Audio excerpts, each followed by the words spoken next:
Slap, rhying. That was the sound Camilla heard early that morning. The slap was from the slap she received on the side of her ear, and the rhying was the ringing that stayed in her ear all day. Bus 42 swayed through the streets of San Diego at 6:15 in the morning, packed as always. Camilla Martinez, 22 years old, squeezed between sweaty, smelly bodies, trying to balance with one hand on the cold metal bar while the other held tight to her worn purse.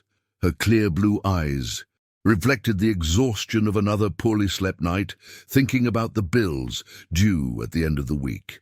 She didn't see when the bus braked suddenly at the corner of Fifth Avenue. Her body was thrown forward, and accidentally she stepped on the foot of a woman in high heels and an impeccable blazer. "Oh, sorry, I didn't." Camilla began to apologize, but didn't have time to finish. The woman's hand came like lightning, hitting her face with a force that echoed throughout the bus. The dry sound of the slap made some passengers turn around, others pretended they saw nothing. It was San Diego, after all, everyone with their own problems. "You worthless piece of trash! Watch where you step!" the woman shouted, fixing her perfect blonde hair. "People like you shouldn't even ride the bus." Camilla brought her hand to her face, feeling her skin burn. The left side of her face, just below her ear, throbbed as if it were on fire. She could feel the 5 fingers marked on her pale skin, like a tattoo of humiliation. I apologized," she whispered, but her voice was lost in the noise of the engine and conversations. The woman got off at the next stop, leaving behind only expensive perfume and the mark of her hand on Camilla's face. The ringing in her ear continued, as if someone had turned on a radio out of tune inside her head. Camilla leaned her head against the fogged window and closed her eyes. Tears threatened to fall, but she held them back. She couldn't cry. She didn't have that luxury. At home, Vanessa, her 25-year-old sister, was probably still sleeping, along with Bianca, only 3 years old. Both depended on her for everything: rent, food, electricity, water, everything. When the bus stopped at Balboa Park, Camilla got off with stumbling steps. The ringing continued, now mixed with the noise of morning traffic. She walked along the sidewalks toward Sunrise Bakery, where she had worked for 2 years as a counter clerk. The smell of fresh bread and coffee normally comforted her, but today even that couldn't diminish the pain in her face and chest. She tied on her checkered apron and let down her brown hair completely, trying to hide the red mark that spread from her ear to her cheekbone. "Good morning, Camilla," greeted Mr. Rodriguez, the oldest baker in the house, a 60-year-old man with a prominent belly and always kind smile. "Good morning, Mr. Rodriguez," she replied softly, avoiding turning the left side of her face toward him. The morning started busy. It was Wednesday, market day at Seaport Village, and customers came to buy fresh bread before heading to work. Camilla served mechanically: sourdough bread, milk, fresh coffee, donuts filled with apple filling. Her hands moved on their own, while her mind still processed the humiliation.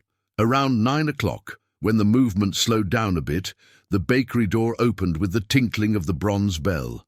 Camilla was with her back turned, organizing the sweetbreads in the display case, when she heard a male voice she didn't recognize. "Good morning, you must be Camilla."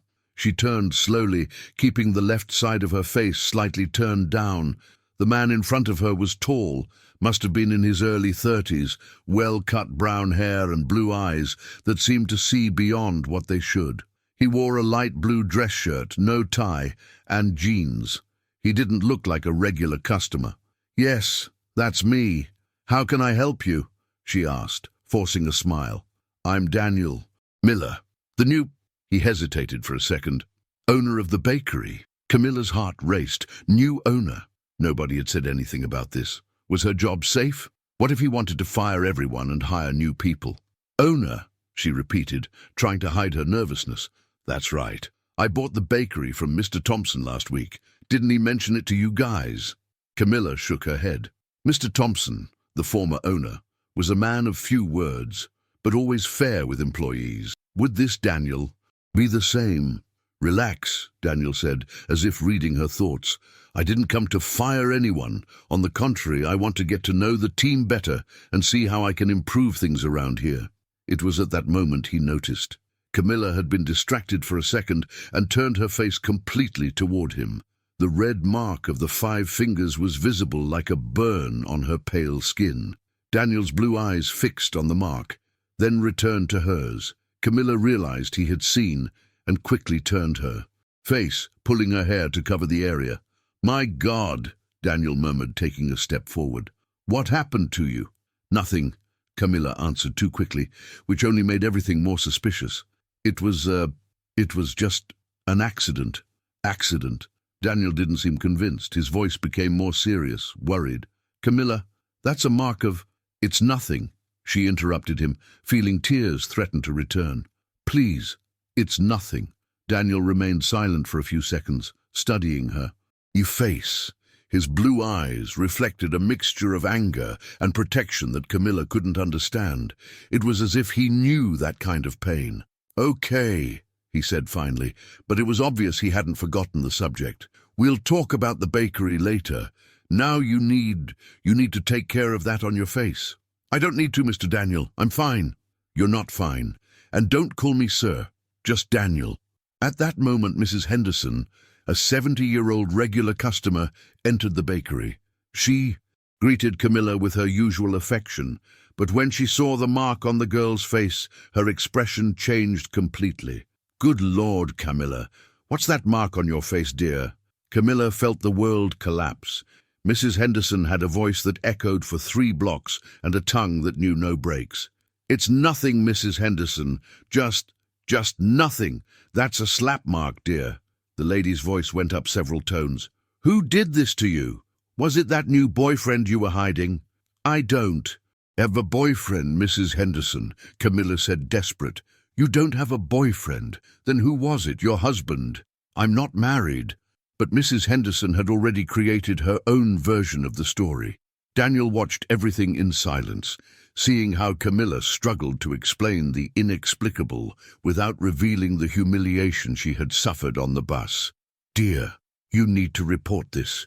You can't let a man hit you like that," Mrs. Henderson continued, grabbing the sourdough bread and waving it in the air like a weapon. "In my day, we took beatings in silence, but nowadays there are laws for this. Mrs. Henderson, please." But it was too late. The seed of gossip had been planted. During the rest of the morning, other regular customers passed by the bakery. Each one who saw the mark on Camilla's face created a different theory. The butcher from the corner swore he had seen a man waiting for her at the bus stop. The newspaper stand owner said she always thought Camilla was hiding something. The manicurist from the salon next door offered foundation to cover the marks until things got resolved at home. Daniel watched everything from a corner table, drinking coffee that had long since gone cold. He saw how Camilla tried to defend herself, how her voice got weaker with each attempt at explanation, how she shrank a little more with each look of pity or judgment. At 11 o'clock, when the movement decreased again, Daniel approached the counter. "Camilla, I need to talk to you, in private." She followed him to the back of the bakery, where there was a small office that smelled of old paper and cinnamon. Daniel closed the door and indicated a chair for her to sit down. "Now tell me the truth," he said, sitting across from her. "What really happened?" Camilla looked at her own hands, nervously playing with the corner of her apron. "I already said it was nothing."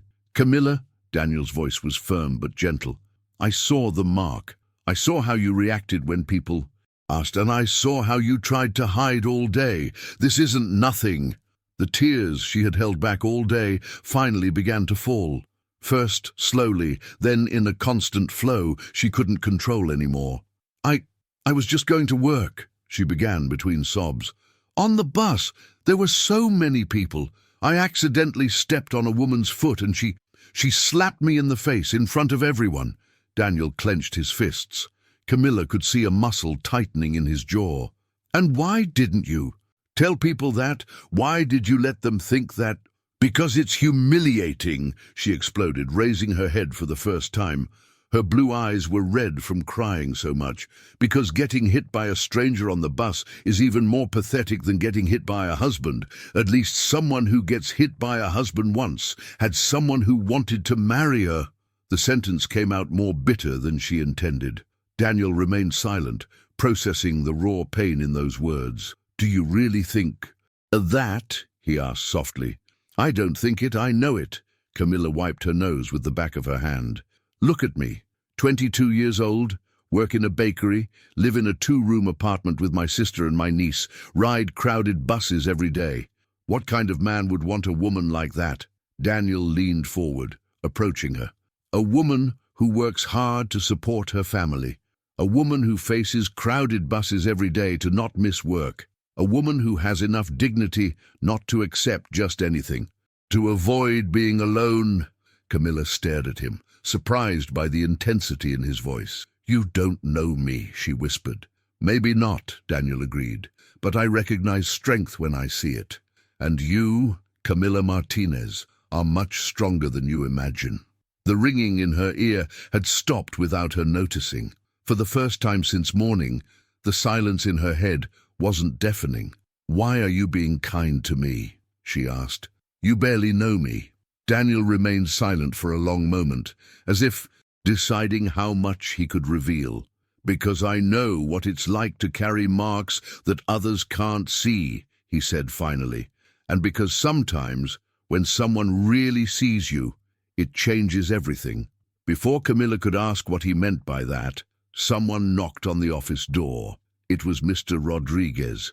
"Sorry to interrupt, but some health department people showed up out here. They want to inspect the kitchen." Daniel sighed and stood up. "Come on, Camilla. We'll talk later." But as they left the office, Camilla couldn't get his words out of her head. Marks that others can't see. What was Daniel hiding? And why did she feel there was much more behind those blue eyes than he let show? The rest of the day passed in a blur of normal activities. But Camilla found herself watching Daniel more than she should. He talked to all the employees, knew each one's name, asked about their families. He didn't seem like the typical cold businessman she imagined. He seemed like someone who understood the value of hard work. At 5 in the afternoon, closing time for the bakery, Daniel approached her again. "Camilla, are you taking the bus home?" "Yes," she replied, suspicious. "Can I give you a ride? I want to talk more with you about how to improve things here at the bakery." She hesitated. Accepting a ride from the new boss seemed complicated, especially after the conversation they had earlier. "You don't need to, Daniel. Please," he insisted. "Not as your boss. As someone who cares." There was something in his voice that made her agree. Maybe it was the exhaustion of another difficult day, or maybe it was the first time in a long time someone offered help without expecting anything in return. Daniel's car was a black Honda Accord, simple but well-maintained, nothing ostentatious. Camilla gave him the address and settled into the passenger seat, still suspicious. "You said you worked to support your sister and your niece," Daniel commented while driving through downtown streets. "How long has this been going on?" "Since Bianca was born." 3 years, Camilla replied. "Vanessa, she kind of gave up on everything after Bianca's father disappeared." "And your parents?" "My father died when I was 15. My mother, she has drinking problems, lives in Phoenix with her family." Daniel nodded, absorbing the information without judgment. "Must be difficult," he said simply. "It is," Camilla agreed, "but it's my family. I can't abandon them. Even when it means giving up your own dreams." The question caught Camilla by surprise. No one had ever asked about her dreams. "What dreams?" She laughed humorlessly. "People like me don't have the luxury of dreaming." "Everyone has the right to dream, Camilla. The question is having the courage to go after them." They stopped in front of the building where she lived, a 4-story building with peeling paint and a rusty gate in the Ocean Beach neighborhood. "Thanks for the ride," she said, opening the car door. "Camilla," Daniel called her before she got out. "Tomorrow, when you get to work, I want you to come talk to me. We have a lot to discuss." "About what?" Daniel smiled, a smile that didn't quite reach his eyes, as if he kept secrets that weighed on his shoulders, about new beginnings, and about how sometimes the right people appear in our lives at the right time. Camilla watched him drive until he disappeared around the corner, feeling a strange mixture of expectation and fear. There was something about Daniel Miller that intrigued and scared her at the same time, and for the first time in years, she allowed herself to feel a little hope. She climbed the 3 flights of stairs to apartment 34, where Vanessa was watching television while Bianca played on the floor with broken plastic dolls. "You're late today," Vanessa commented without taking her eyes off the screen. "Had to talk to the new boss." Camilla hung her purse on the nail behind the door. "New boss? Are they going to fire you?" "Don't know yet." But while preparing the simple dinner, rice, beans, and fried egg, Camilla couldn't stop thinking about Daniel's words. Sometimes the right people appear in our lives at the right time. Was he talking about her or about himself? And why did she have the feeling that her life was about to change completely? Have you ever felt invisible to the world until someone really saw you? Leave in the comments which city you're watching us from and tell us, what was your first impression of Daniel? Can we trust him? In the next part, Camilla will discover that Daniel hides secrets much deeper than she imagines, and a revelation about the bakery's past will change everything she thought she knew about her own life. The next morning, Camilla woke up with the first ray of sun that came through the crack in the torn curtain. The left side of her face still hurt a little, but the mark had faded during the night. At least that. Vanessa was still sleeping on the sofa, bed in the living room, with Bianca curled up beside her like a kitten. Camilla made coffee silently, left 2 slices of bread with butter on the table, and left for another day of work. This time, on the bus, she was more careful. She held tight to the metal bar and kept her distance from other passengers. She couldn't afford another accident. She arrived at Sunrise Bakery 15 minutes before schedule, as always. Mr. Rodriguez was already there, preparing the first batch of sourdough bread. "Good morning, Camilla. How's your face?" "Better, thank you." She tied on her apron, hoping the subject would die there. "Good. Daniel arrived early today, too. He's messing with some boxes back in the office." Camilla's heart accelerated. She had spent half the night thinking about the conversation they would have, about the ride, about the way he had looked at her. She couldn't decide if she was anxious or nervous. At 8 o'clock sharp, when they opened the bakery, Daniel appeared at the room counter. He wore a navy blue polo shirt and jeans, more casual than the day before. His hair was slightly messy, as if he had run his hand through it several times. "Good morning, Camilla," he said, and there was something different in his voice, a tension that didn't exist yesterday. "Good morning," she replied, trying to decipher his expression. "Can you come to the office? I need to show you something." Camilla followed him through the narrow corridors to the back of the bakery. The office was different. There were cardboard boxes stacked everywhere, some open, revealing old documents, photographs, and folders yellowed by time. "What is all this?" she asked. Daniel closed the door behind them and sighed deeply. "These are documents that Mr. Thompson left for me, papers about the bakery's history, old contracts, employee records." He paused. "And some things I didn't expect to find." He picked up an old brown leather folder and opened it on the table. Inside were black and white photographs, certificates, and documents that seemed decades old. "Camilla, how long has your family lived in San Diego?" The question caught her off guard. "We've always lived here. Why the question?" Daniel pulled a photograph from the folder and placed it in front of her. It was the image of a young woman, about 20 years old, with clear blue eyes and brown hair pulled back in a low bun. She was standing in front of Sunrise Bakery, but the bakery looked very different, older, with a facade that Camilla didn't recognize. "Do you know this woman?" Daniel asked. Camilla picked up the photo with trembling hands. The resemblance was impressive. The woman could be herself, wearing clothes from another era. Who is she?" "The name is written on the back." Camilla turned the photo. With delicate handwriting it was written, "Maria Martinez, 1967. "Martinez," Camilla whispered, "like my last name." "Your grandmother, maybe?" My grandmother died when I was a child.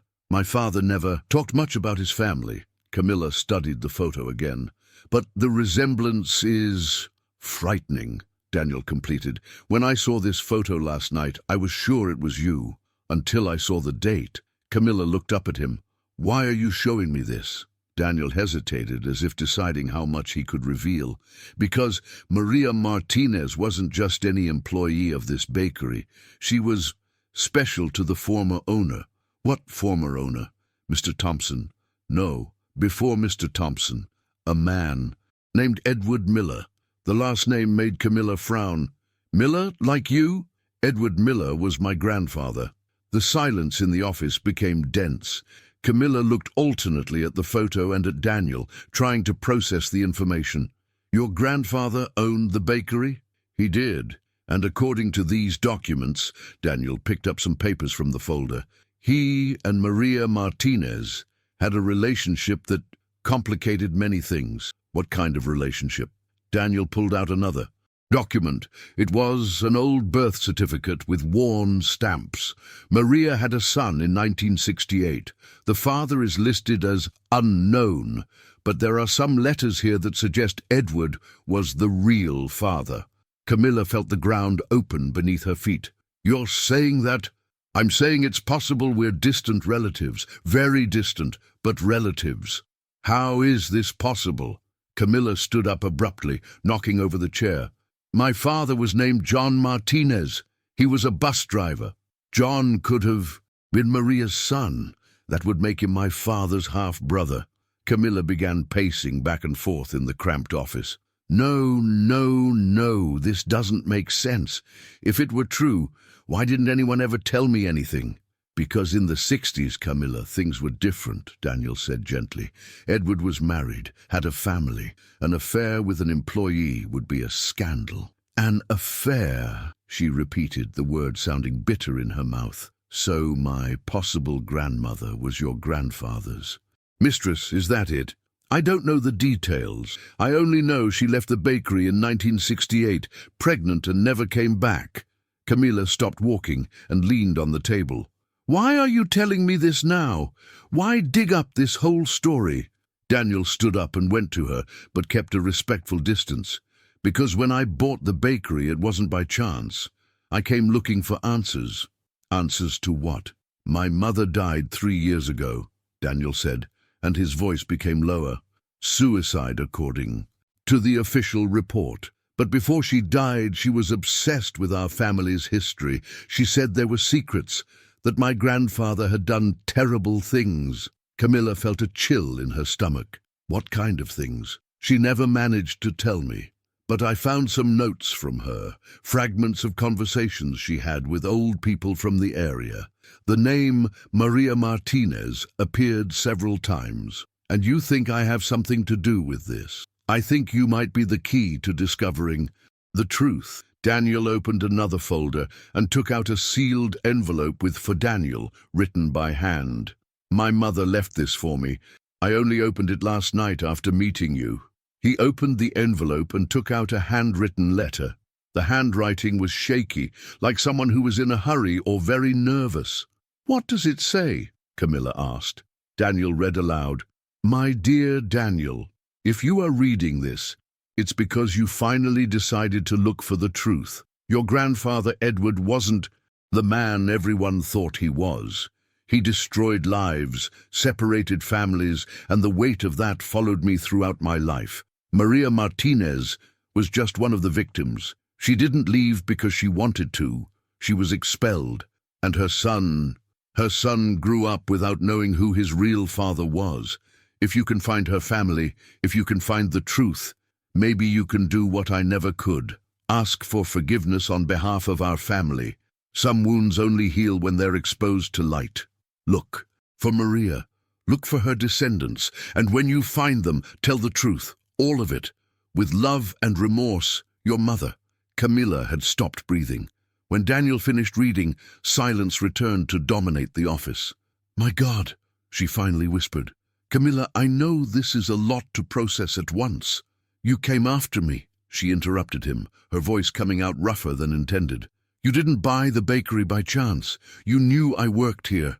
Daniel shook his head. No, I swear I didn't. I bought the bakery because it was the last place my mother had been before she died. She came here a few times, talked to Mr. Thompson. I thought he might have answers. And did he? He gave me these boxes and said if I wanted to understand the past, I'd have to do my own detective work. It was only when I saw your last name on the timesheet that I started to suspect. Camilla leaned against the wall, feeling lost. And now, what do you want from me?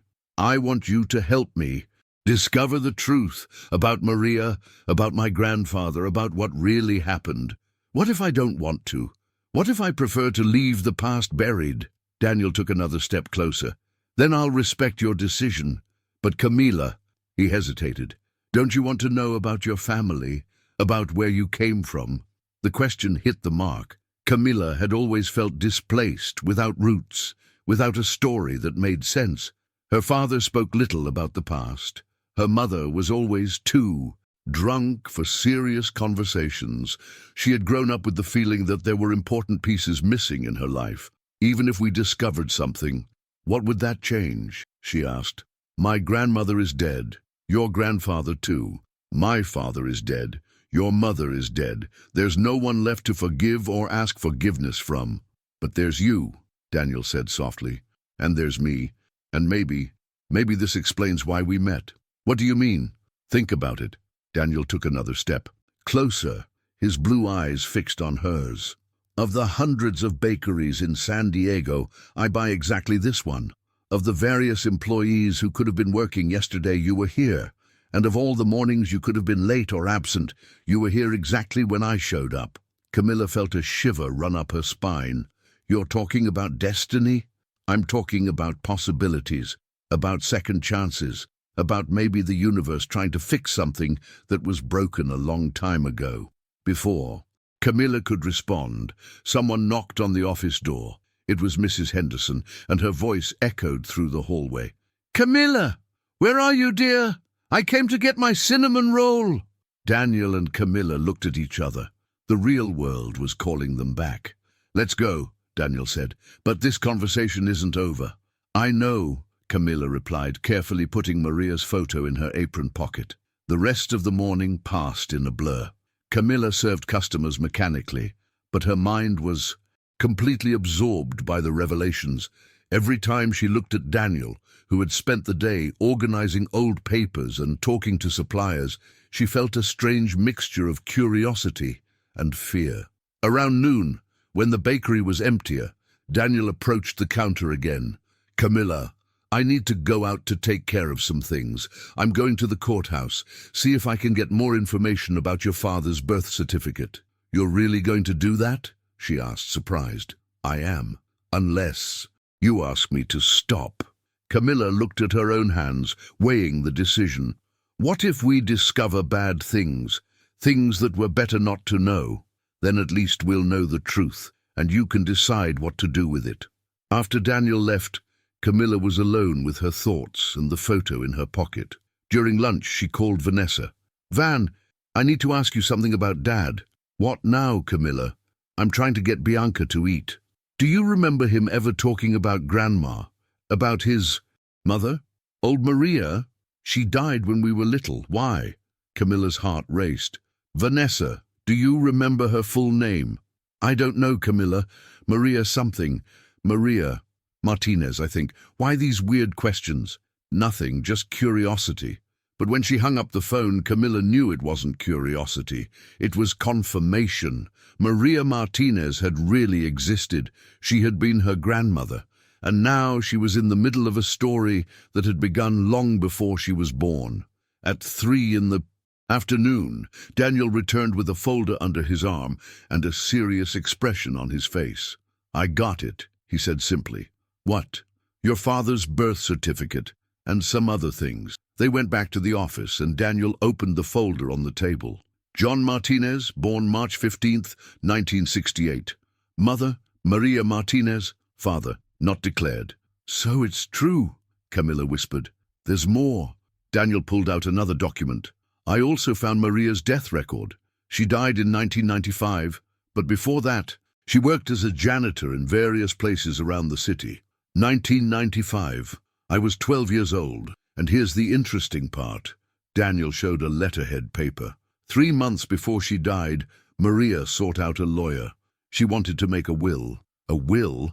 But she had nothing to leave. Not a will of goods, a will of truths. Daniel opened an envelope that seemed to have been sealed and resealed several times. The lawyer kept a letter she wrote, a letter addressed to the grandchildren she never met. Camilla's hands trembled when she took the yellowed paper. The handwriting was similar to the photo, delicate but firm. To my grandchildren, if you ever read this, my name is Maria Martinez, and this is my truth. In 1967, I worked at Sunrise Bakery and fell in love with a man who could never acknowledge me. Edward Miller was married, respected, had a traditional family. I was just a poor counter girl from the countryside. When I discovered I was pregnant, Edward promised me he would take care of me and the baby. For a few months I believed him. He gave me money, said he was sorting things out with his wife, that soon we could be together officially. But when John was born, everything changed. Edward's wife found out about us. She came to the bakery, humiliated me in front of all the employees, called me a tramp, a homewrecker. Edward didn't defend me, didn't say a word. That same night, he showed up at my house, not to console me or acknowledge the child. He came to pay me to leave. He gave me enough money to leave San Diego and never come back. I could have stayed, I could have fought. But I was alone, with a 2-month-old baby. No family, no support. I took the money and left for Phoenix, where a cousin took me in. John grew up thinking his father had died in the war. It was easier than explaining that his father was a coward who chose comfort over love. But I never forgot Edward Miller, and I never forgot how much it hurt to be treated as if I was worth nothing. If you are reading this, it's because the truth finally came to light. I don't write this to cause pain or seek revenge. I write because you deserve to know where you came from. You deserve to know that you are descendants of a woman who truly loved, even when that love wasn't reciprocated the way it deserved. Take care of yourselves. Be braver than I was. And if you ever meet the Millers, don't hate them. Guilt doesn't pass from generation to generation. Each person has the chance to choose to be different. With love and anticipated longing, Maria Martinez. When Camilla finished reading, tears were silently streaming down her face. Daniel, who had read the letter along with her, was equally emotional. "My God," she whispered. She knew. She always knew who my father's father was, and she protected him, protected Edward, protected his family, and protected you and your sister from carrying that weight.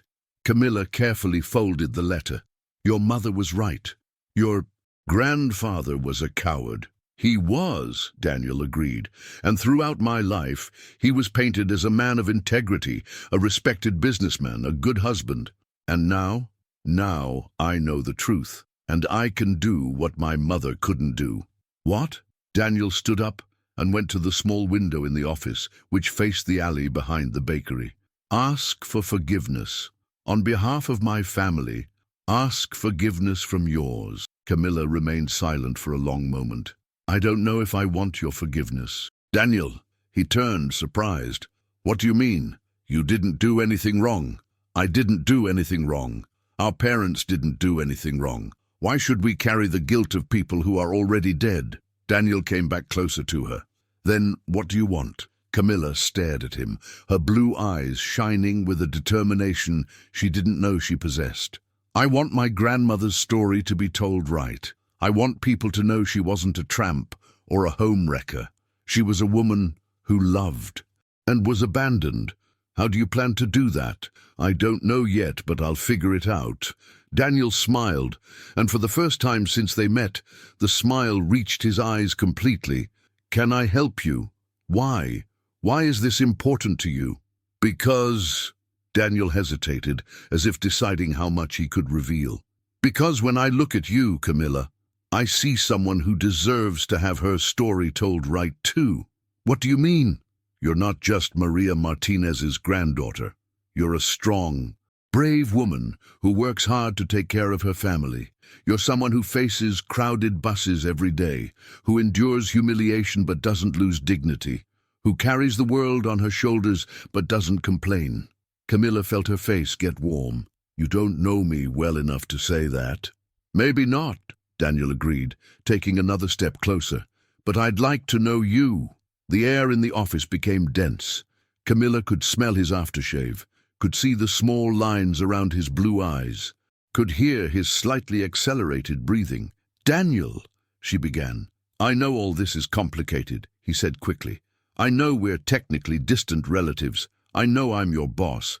I know you have 1,000 reasons not to trust me. Then why? Because sometimes life gives you a second chance to fix the mistakes of the past, and I don't want to waste mine. Before Camilla could respond, someone knocked on the door again. This time, it was Mr. Rodriguez. Sorry, but there's a man here, wanting to talk to you, Camilla. Says he's family. Camilla and Daniel looked at each other, alarmed. Family, Camilla repeated. What man? Didn't give his name, just said it's urgent. Camilla left the office with her heart racing.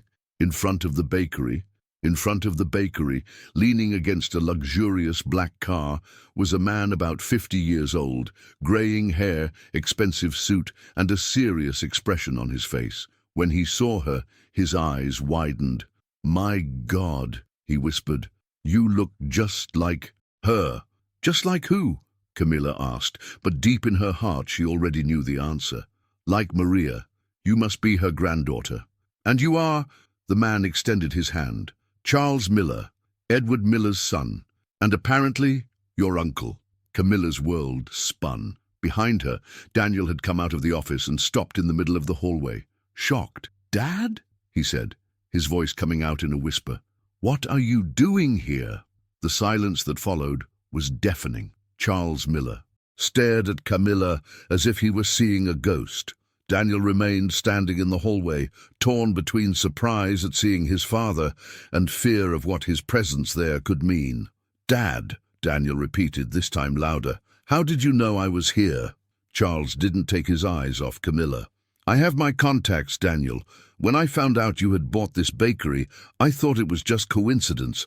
But when I discovered there was a Martinez working here, he paused, running his hand through his graying hair. I had to come see with my own eyes. Camilla found her voice. How did you know about Maria? Charles finally looked away from her to his son. Because, contrary to what you two might be thinking, I always knew about John Martinez's existence, and by extension about yours. What? Daniel took a step forward. You knew? Your grandfather, Charles called Mr. Rodriguez, who was watching the scene from afar with curiosity. Could you give us a few minutes of privacy? Rodriguez nodded and discreetly retreated to the kitchen. Charles then addressed Camilla. Can we talk privately, the three of us? Camilla looked at Daniel, who nodded slightly. They went back to the office, now with Charles closing the door behind them. Where are the documents? Charles asked, noticing the boxes and papers scattered around. Dad, what's this story about you always having known? Daniel demanded an answer. Charles sighed deeply and sat in one of the chairs. Because I was there when everything happened. I was 10 years old in 1967, but I remember everything. Maria working at the bakery, my father coming home late with different perfume, the whispered arguments between my parents in their bedroom. And you never said anything? Daniel asked, incredulous. What could a 10-year-old boy say? Charles replied.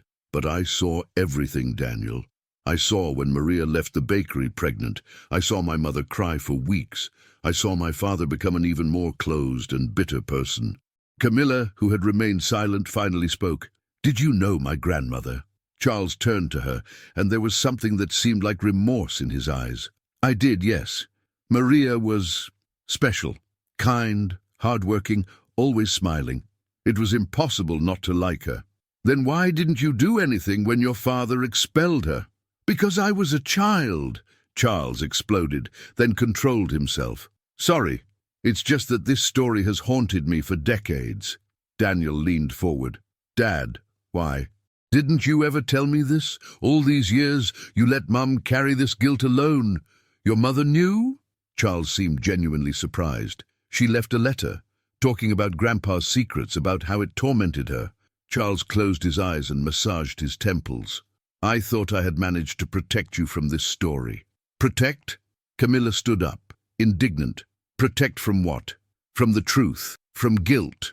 Charles stood up too. From the weight of carrying someone else's mistakes. But we ended up carrying it anyway, Daniel shouted. Mom killed herself because of this. She couldn't live with the secrets. Isabel killed herself because she suffered from severe depression, Daniel, not because... No, Daniel interrupted him. She killed herself because you adults decided it was better to hide the truth than deal with it. The office fell silent again. Charles sat back down, seeming to have aged 10 years in a few minutes. You're right, he said finally. All of us failed. My father, me, Isabel, all of us failed. Camilla approached him. Mr. Charles, I read the letter my grandmother left. She didn't hold a grudge against your family. What do you mean? She wrote that guilt doesn't pass from generation to generation, that each person has the chance to choose to be different. Charles stared at her. You read her letter? Daniel found it at the courthouse. Then you know she went to Phoenix? We know, Daniel replied. Dad, what else are you hiding? Charles took a deep breath. Maria didn't just go to Phoenix, she came back. What do you mean? Camilla felt her heart accelerate. In 1985, 17 years later, John was already an adult. How old were you, Camilla? 12 years old. That's right. Maria came back to San Diego when you were 12 years old. She looked for me. Daniel and Camilla looked at each other, shocked. She looked for you? Daniel asked. She did. Showed up at my office one day, said she was dying of cancer, and wanted to set things right before leaving. What things? Camilla asked, feeling a knot in her throat. She wanted me to tell John the truth. She wanted him to know who his real father was. And did you tell him? Charles shook his head. I couldn't. John was married, had 2 small daughters, a stable life. I thought knowing the truth would only complicate everything. So you let my grandmother die without my father knowing the truth. Camilla's voice was loaded with anger. I thought I was doing the right thing. The right thing? Camilla stood up again. The right thing would have been for my father to know his own father. The right thing would have been for him to know he had family. Camilla, you don't understand. My father was a difficult, closed man. Even if John had known the truth, Edward would never have accepted him. But at least he would have had the chance to choose. Tears began to fall down Camilla's face. At least he would have known he wasn't alone in a world. Daniel approached her, but Camilla moved away. Don't touch me, she said. You're all the same, deciding for others, hiding truths, thinking you know what's best for everyone. Camilla, please. Daniel tried again. No, she turned to Charles. You had 17 years to do the right thing, 17 years, and you chose to stay silent. I know I was wrong. Knowing isn't enough. Camilla grabbed her purse. My grandmother died alone. My father died without knowing who he really was, and you think you can show up here now and fix everything with talk. She headed for the door, but Daniel intercepted her. Camilla, please don't leave like this. Let me go, Daniel. I can't let you leave angry. Not like this. Why not? Afraid I'll disappear like my grandmother did. The question hit Daniel like a punch. It's not that. It is. You're afraid of losing control of the situation. But the truth is, you never had any control at all.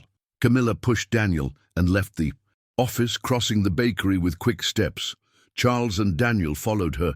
Camilla! Charles shouted. Please, let me explain better.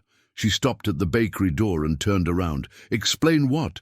That you spent decades lying? That you decided for my father without giving him the right to choose?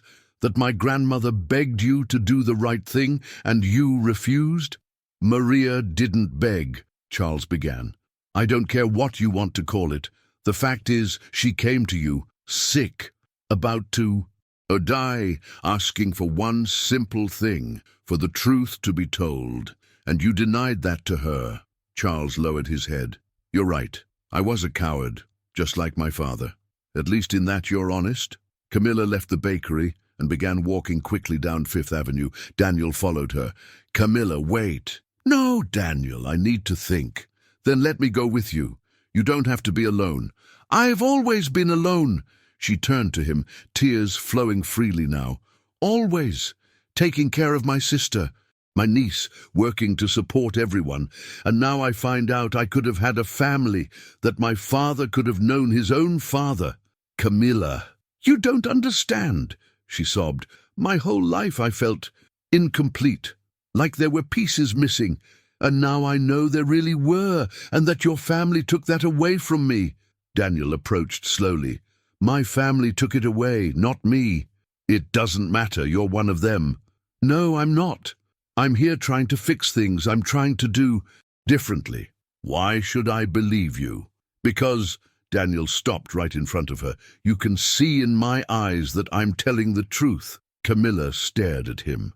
His blue eyes were shining, mixing determination with vulnerability. "How do I know you won't abandon me too? How do I know that when things get difficult, you won't choose the easy way?" "You don't know," Daniel admitted. "You can only give me a chance to prove it."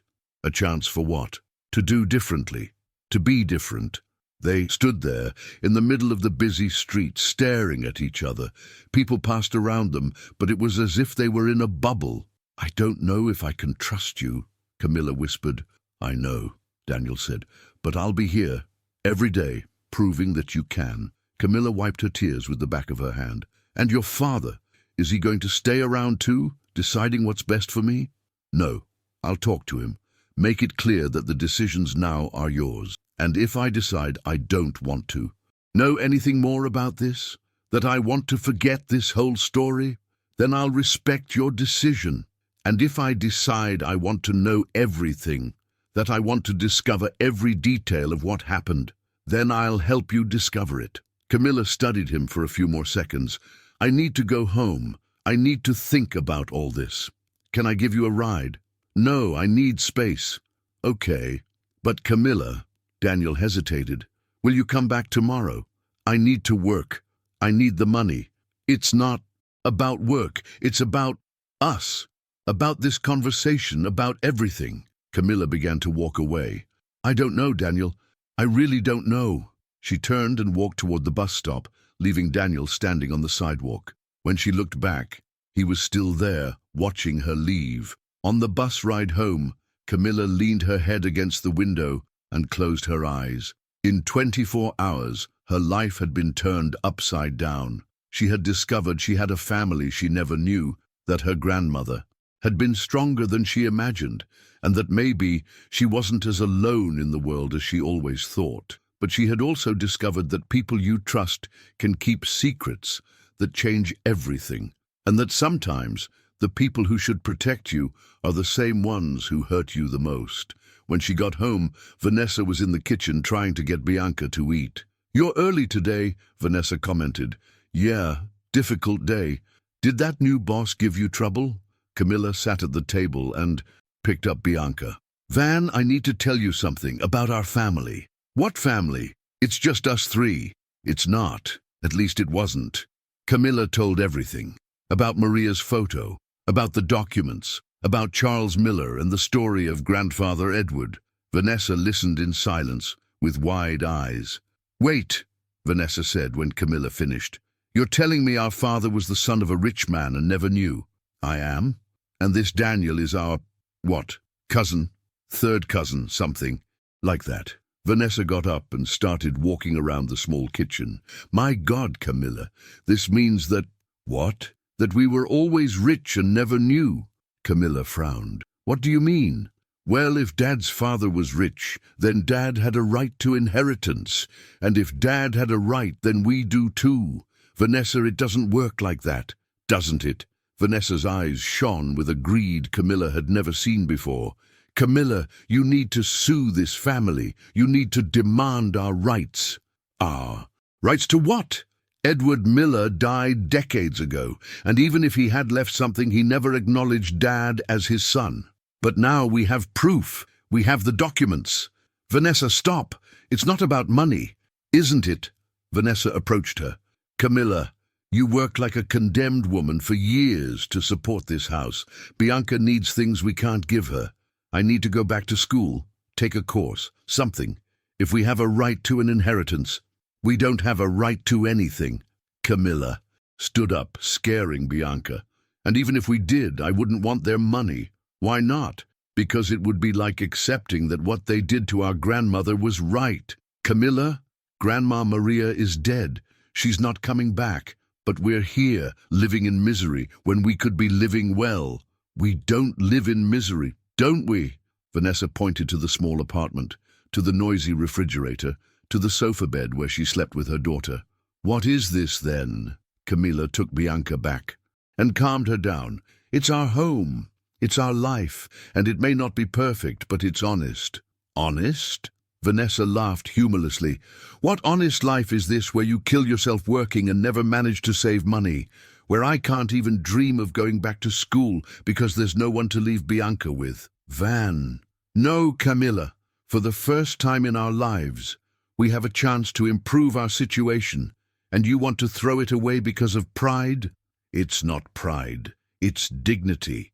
Dignity doesn't pay bills. The two sisters stared at each other. Bianca started crying, scared by the loud voices. I'm not going after the Miller's money, Camilla said firmly. Then I will. Van, don't do that. Why not? You can have your reasons for refusing, but I have a daughter to raise, and if there's a chance for her to have a better life, I'm going after it. Vanessa took her daughter from Camilla's arms and went to the bedroom they shared, slamming the door. Camilla was left alone in the kitchen, feeling like the world was crumbling around her. In one day, she had lost the image she had of her family, had fought with Daniel, and now was fighting with her own sister. She sat at the kitchen table and put her head in her hands. For a few minutes, she allowed herself to cry all the tears she had held back during the day. When she finally stopped crying, Camilla got up and went to the small kitchen window. Down below, the street movement continued normal. People coming home from work, children playing on the sidewalk, life following its course as if nothing had changed. But for her, everything had changed. She took Maria's photo that was still in her apron pocket and studied it again. The resemblance was really impressive. It was like looking in a mirror from the past. What would you do in my place, Grandma? She whispered to the photo. The phone rang, interrupting her thoughts. It was a number she didn't recognize. Hello? Camilla? It's Daniel. Her heart accelerated. How did you get my number? It was in the employee file. Sorry for calling. I know you asked for space, but my father left. He left? Went back to Los Angeles. But before he left, he gave me some things. Things I think you should see. Camilla hesitated. What kind of things? Letters, photos, and an address. Whose address? Someone who knew your grandmother after she returned to San Diego. Someone who might have more answers. Camilla closed her eyes. Part of her wanted to hang up the phone and pretend this conversation never happened, but a bigger part needed to know. Where are you? Still at the bakery, organizing the documents. She looked at the bedroom door where Vanessa was. I can't leave now. I understand, but Camilla, there's something I need to tell you about what my father told me before he left. What? Maria didn't come back just to tell the truth to your father. She came back because she was worried about you. About us? But we were children. Exactly. Your father had died recently. Your mother had serious alcohol problems. Maria found out and came to San Diego to see if you were okay. Camilla felt her legs go weak. And were we? According to my father, you were in need. Maria wanted to help but didn't have resources. That's when she looked for him. She asked for help for us? She did. And my father? Daniel paused. My father said he couldn't get involved. The anger returned with full force. He denied. Help to 2 children? Camilla, please don't get upset. I know it was wrong. Wrong. Her voice rose. Daniel, you're telling me your family knew that me and my sister were in need and did nothing. I know it seems. Seems? It doesn't seem anything. That's exactly what happened. Vanessa opened the bedroom door. What's all this shouting? Camilla covered the phone. Nothing. Go back to the room. Camilla? Daniel's voice came from the phone. "Are you still there?" "I am," she replied, trying to control her anger. "Please, let me explain everything in person. There are more things you need to know." "What more things?" "About why my mother really killed herself. About what she discovered before she died." Camilla felt a chill in her stomach. "What did she discover?" "I can't talk over the phone. It's very delicate." "Daniel, you can't do this to me. You can't throw information like that and not explain." "I know, but I need to be sure you're ready to hear it." "Ready to hear what?" "The truth about how your grandmother really died." The silence extended for long seconds. "She died of cancer," Camilla said finally. "That's what everyone thought." "Daniel, you're scaring me." "Meet me tomorrow, please, for your grandmother's memory, for the chance to finally know the whole truth." Camilla looked at Maria's photo in her hands. "Where?" "At the bakery after hours. I'll be waiting." "Okay, but Daniel." "Yes? If you're lying to me, if you're making things up just to keep me around, I'll never forgive you." "I'm not lying, Camilla. I swear by everything that's sacred that I'm not lying." After she hung up, Camilla stood in the kitchen, processing the conversation. Vanessa appeared again. "Was it him, right? Daniel?" "It was." "And? Did he talk about money? About inheritance?" "No, Van. He talked about our grandmother." "What more is there to talk about her?" "She died. It's over." Camilla looked at her sister. "Maybe it's not over." The next morning, Camilla arrived at work with a mixture of anxiety and determination. Daniel was at the counter talking to Mr. Rodriguez about suppliers. When he saw her, he gave a tense smile. "Good morning." "Good morning," she replied, tying her apron. The day passed slowly. Few customers, enough time for Camilla to think about the conversation they would have. Daniel seemed equally nervous, checking the same papers several times, organizing things that were already organized. At 5 o'clock sharp, Mr. Rodriguez said goodbye and left. Daniel locked the bakery door and put up the closed sign. "Shall we?" He indicated the office. This time there was only one folder on the table. Daniel sat across from her and took a deep breath. "Before showing this, I need you to promise me something." "What?" "That you won't run away. That you'll let me explain everything." "Daniel, you're scaring me again." "I know, but it's important." Camilla nodded.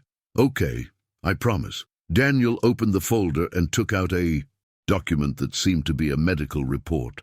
"This is your grandmother's death certificate. I already know how she died." "No, Camilla, you don't." He placed the document in front of her. Camilla read in silence, and her face grew pale. "No," she whispered. "Maria didn't die of cancer, Camilla. She died of a medication overdose." "That's not possible." "She killed herself 3 days after my father refused to help you." Camilla stood up abruptly, knocking over the chair. "No, you're lying." "I'm not lying." Daniel stood up too. "I wish it were a lie, but it's not. My grandmother wouldn't kill herself. She wouldn't abandon us." "Camilla, look at the report. Intentional overdose of sedatives. The police investigated, but there were no signs of violence. It was suicide." Camilla grabbed the document, reading and rereading, as if the words would change. "Why?" she cried. "Why would she do that?" Daniel approached slowly. "Because she felt desperate. Because she was sick. Without resources, seeing her granddaughters in need, and when she asked for help from the only family she knew." "You refused," Camilla completed, her voice coming out like a moan. "My father refused, and she couldn't take it." Camilla sat on the floor, hugging her knees. "My grandmother killed herself because of us, because of me and Vanessa." "No!" Daniel knelt beside her. "It wasn't because of you. It was because of our family, because of my father's cowardice. If we didn't exist, she would be alive." "Camilla, don't say that. Your grandmother loved you. What she did was desperation, not lack of love." "How can you be sure?" Daniel hesitated, then pulled another paper from the folder. "Because she left a letter for you." Camilla raised her head. "What letter?" "My mother found it. That's why she became obsessed with this story. That's why she couldn't live with the guilt." Daniel handed her a yellowed envelope with "For my granddaughters" written on the front. "With Trembling hands, Camilla opened the envelope and took out 2 sheets of paper. The handwriting was the same as the previous letter, but more shaky, urgent. My dear Camilla and Vanessa, if you are reading this, it's because I couldn't be strong enough to stay. Forgive me for that. I came back to San Diego because I heard you were having difficulties. I wanted to help, wanted to be the grandmother I never could be when you were little. But I discovered I'm very sick and don't have resources to take care of you the way you deserve. I looked for Edward's family, hoping they would do what your father can no longer do, take care of his family. But they turned their backs on me, just like Edward turned his back so many years ago. I can't bear to carry this pain anymore. I can't bear knowing you're suffering, and I can't do anything to help. But I want you to know that you are the most precious thing this family ever produced. You are strong, intelligent, full of life. Don't let anyone say you're worth nothing because you're poor or because you don't have a father. Camilla, I see in you the same strength I lacked. Take care of your sister, but don't forget to take care of yourself too. You deserve to be happy. You deserve to be loved. Vanessa, you are full of dreams, and that's beautiful. Don't give up on your dreams. Fight for them. One day, maybe the truth will come to light. And when that happens, don't hold grudges. Resentment only hurts those who carry it. Live, be happy, and always remember that you were very loved. Forever your grandmother, Maria Martinez. When Camilla finished reading, she was sobbing uncontrollably. Daniel sat beside her on the floor and hesitantly put his arm around her shoulders. This time, she didn't pull away. She didn't blame us, Camilla sobbed. No, she loved you. But she died because of us anyway. No, Camilla. She died because she was abandoned, because the people who should have helped chose to turn their backs. And now, what do I do with this information? Daniel held her tighter. Now you decide if you want to carry this pain alone or if you want to let me help carry it. Camilla raised her face to look at him. Why do you want to carry my family's pain? Because it's my pain too. Because my family caused this. And because... He hesitated.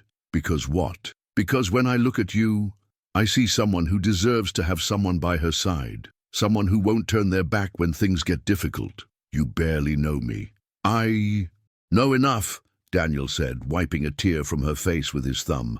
I know you're brave, hard-working, loyal. I know you carry the world on your shoulders and never complain. I know you have the most beautiful eyes I've ever seen and a heart bigger than this entire office. Camilla felt her face get warm. Daniel, I know all this is complicated. I know we're technically relatives. I know I'm your boss. I know we have a complicated family history. But I also know I can't stop thinking about you. You can't be serious. I am. Completely serious. They stared at each other in silence. Daniel brought his face closer slowly, giving her time to pull away if she wanted. She didn't pull away. The kiss was soft, hesitant, loaded with all the tension and emotion of the last few days. When they separated, Camilla was breathless. This is crazy, she whispered. I know, Daniel agreed, but sometimes the best things in life are a little crazy. Before Camilla could respond, someone knocked on the bakery door. Loud, insistent knocks. Daniel sighed and stood up. Must be the suppliers. I'll see who it is. He left the office, leaving Camilla alone with her confused thoughts. She could hear voices from outside, but couldn't make out the words. A few minutes later, Daniel returned with a worried expression. Camilla, there's someone here to talk to you. With me? Who? A lawyer. Says he represents Edward Miller's heirs and needs to discuss an urgent legal matter with you. Camilla felt her stomach sink. Vanessa, she whispered. What? My sister. She said she was going after the family's rights. She must have looked for a lawyer. Daniel closed his eyes. Camilla, it's about inheritance, isn't it? She's suing your family. I don't know. The lawyer wouldn't talk to me. Camilla stood up and smoothed her clothes. Then let's find out. In front of the bakery was a man in a grey suit, in his 40s, with a leather briefcase and a serious expression. Next to him, to Camilla's, Complete surprise was Vanessa, wearing her best clothes and holding Bianca. "Hi, sister," Vanessa said, trying to sound casual, but there was a gleam of triumph in her eyes. "Van, what did you do?" Camilla asked, coming out of the bakery with Daniel right behind her. The lawyer stepped forward. "Miss Camilla Martinez, I'm Dr. Richard Thompson, a lawyer specializing in inheritance law. Your sister approached me yesterday about an unclaimed inheritance matter. I told you I was going after our rights," Vanessa said, "and I discovered we have more rights than we imagined." Daniel approached. "Excuse me, doctor, but what exactly are we talking about here?" Dr. Thompson looked at Daniel. "I believe you're Daniel Miller." "I am." "Perfect. You're also involved in this matter." Camilla felt a tightness in her chest. "Involved how?" "Perhaps we should talk privately," the lawyer suggested. "No," Camilla said firmly. "Right here. I want to know now." Dr. Thompson opened his briefcase and took out some documents. "Very well. After a preliminary investigation based on the information provided by Mrs. Vanessa, we discovered that John Martinez, your father, did have a right to a part of Edward Miller's inheritance." "How is that possible?" Daniel asked. "My grandfather never recognized John as his son. Not legally, no. But there's a clause in Edward Miller's will that many considered merely rhetorical, but actually has legal weight." The lawyer showed a copy of the will. "Here it is. I leave 10% of all my assets to those who carry my blood, even if not recognized in life, so they can have the opportunity that wasn't given to them when I was still here." Camilla read the passage, incredulous. "He left this clause on purpose?" "It seems so. And with the DNA tests we can do currently, it's possible to prove paternity even post-mortem." "DNA tests?" Daniel frowned. "Exactly. We would need samples from you, Mr. Daniel, since you're a direct grandson of Edward, and from the Martinez ladies, to prove the relationship." Vanessa stepped forward. "I already agreed to take the test." "Van!" Camilla scolded her. "You couldn't make that decision alone." "Why not? It's for our family's good." "And what would be the value of this inheritance?" Daniel asked, his voice tense. Dr. Thompson consulted his papers. "Considering Edward Miller's assets at the time of death and appreciation over the years, we're talking about approximately $2.5 million. The silence that followed was absolute. Bianca, sensing the tension, started whimpering. "$2 million, Vanessa whispered, her eyes shining. "And a half," the lawyer completed. "It's a considerable amount." Camilla felt dizzy. "And this money, where has it been all these years?" "In a blocked account, generating returns. The clause specified that heirs would have up to 50 years after Edward's death to come forward. We're still within the deadline." Daniel ran his hand through his hair. "Did my father know about this?" "Apparently not, or chose not to comment, but there's something else I need to inform you." "What else?" Camilla asked, feeling the situation was getting out of control. "If the ladies decide to proceed with the claim, Mr. Daniel and the other Miller heirs will have to reimburse this amount from the already distributed inheritance. This could mean selling properties, including this bakery." Daniel paled. "The bakery? Among other assets, the Miller inheritance would have to be recalculated and redistributed." Camilla looked at Daniel, seeing the impact of the words on his face. "This means I would lose the bakery?" "Possibly, yes," the lawyer confirmed. Vanessa, who had been euphoric about the amount, now seemed uncomfortable. But that's not our problem. Let them figure it out." "Van!" Camilla exploded. "How can you say that?" "It's true. Their family denied us help when we needed it. Now that we discovered we have rights, why should we worry about their problems?" Daniel stepped back a few steps, clearly shaken. "Van, stop that!" Camilla turned to the lawyer. "Doctor, we need time to think about this." "Of course, but I should inform you that if you decide to proceed, the process should be initiated as soon as possible. Inheritance matters can be complicated when too much time passes." "How much time do we have to decide?" Camilla asked. "I'd say a few weeks.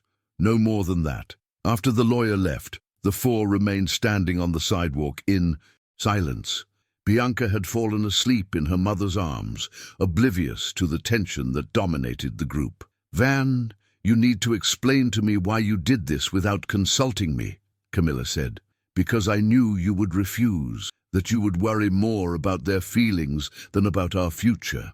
And I was right." Camilla gestured toward Daniel. "Look at him. You could destroy his life. And our life," Vanessa shot back. "Who worried about our life when we were children in need?"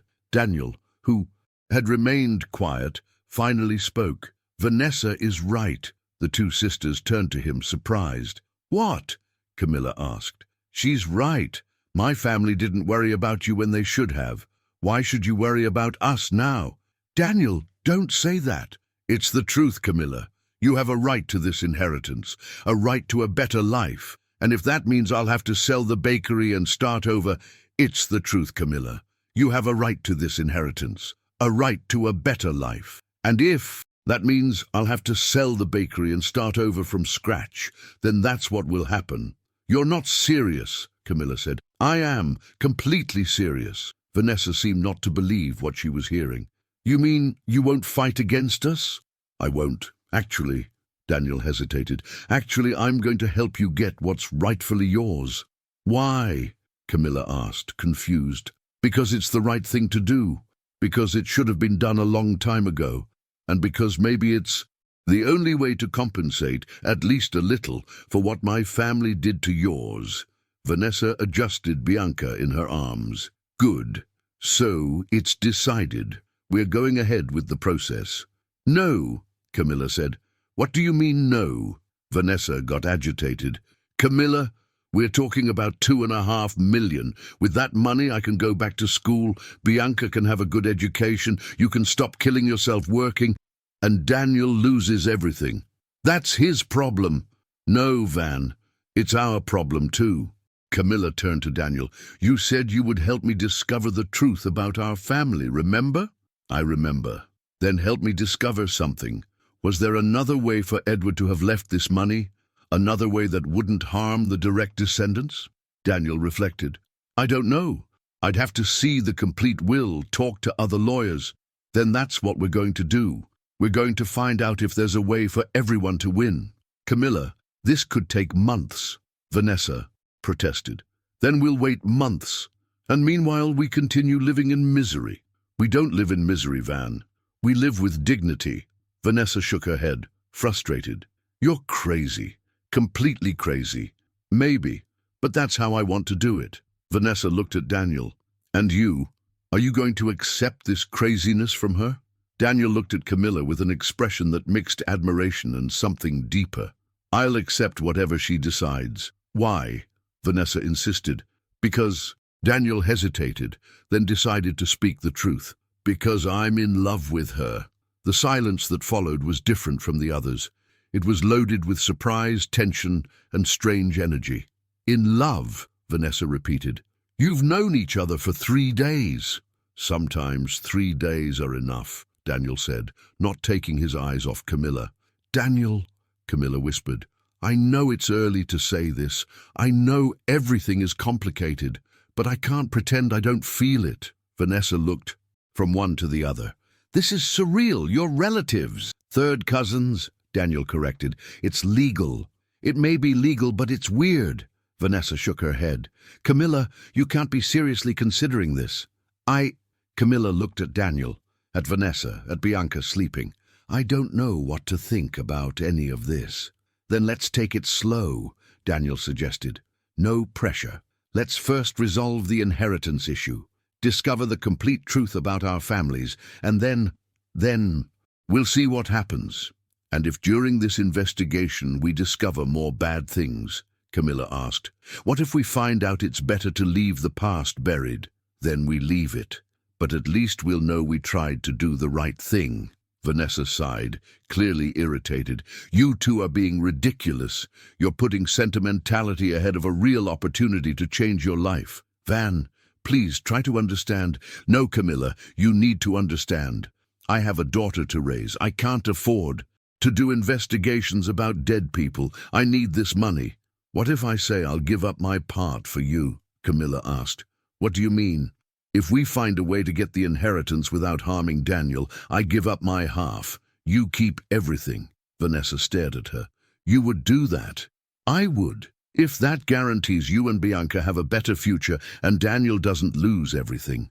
Daniel approached her. "Camilla, you can't give up what's yours." "Yes, I can. It's my decision." "But why?" Camilla stared at him, and there was something new in her eyes. Something that wasn't there 3 days ago. "Because I learned there are things more important than money." "Like what?" "Like doing the right thing. Like protecting the people we love.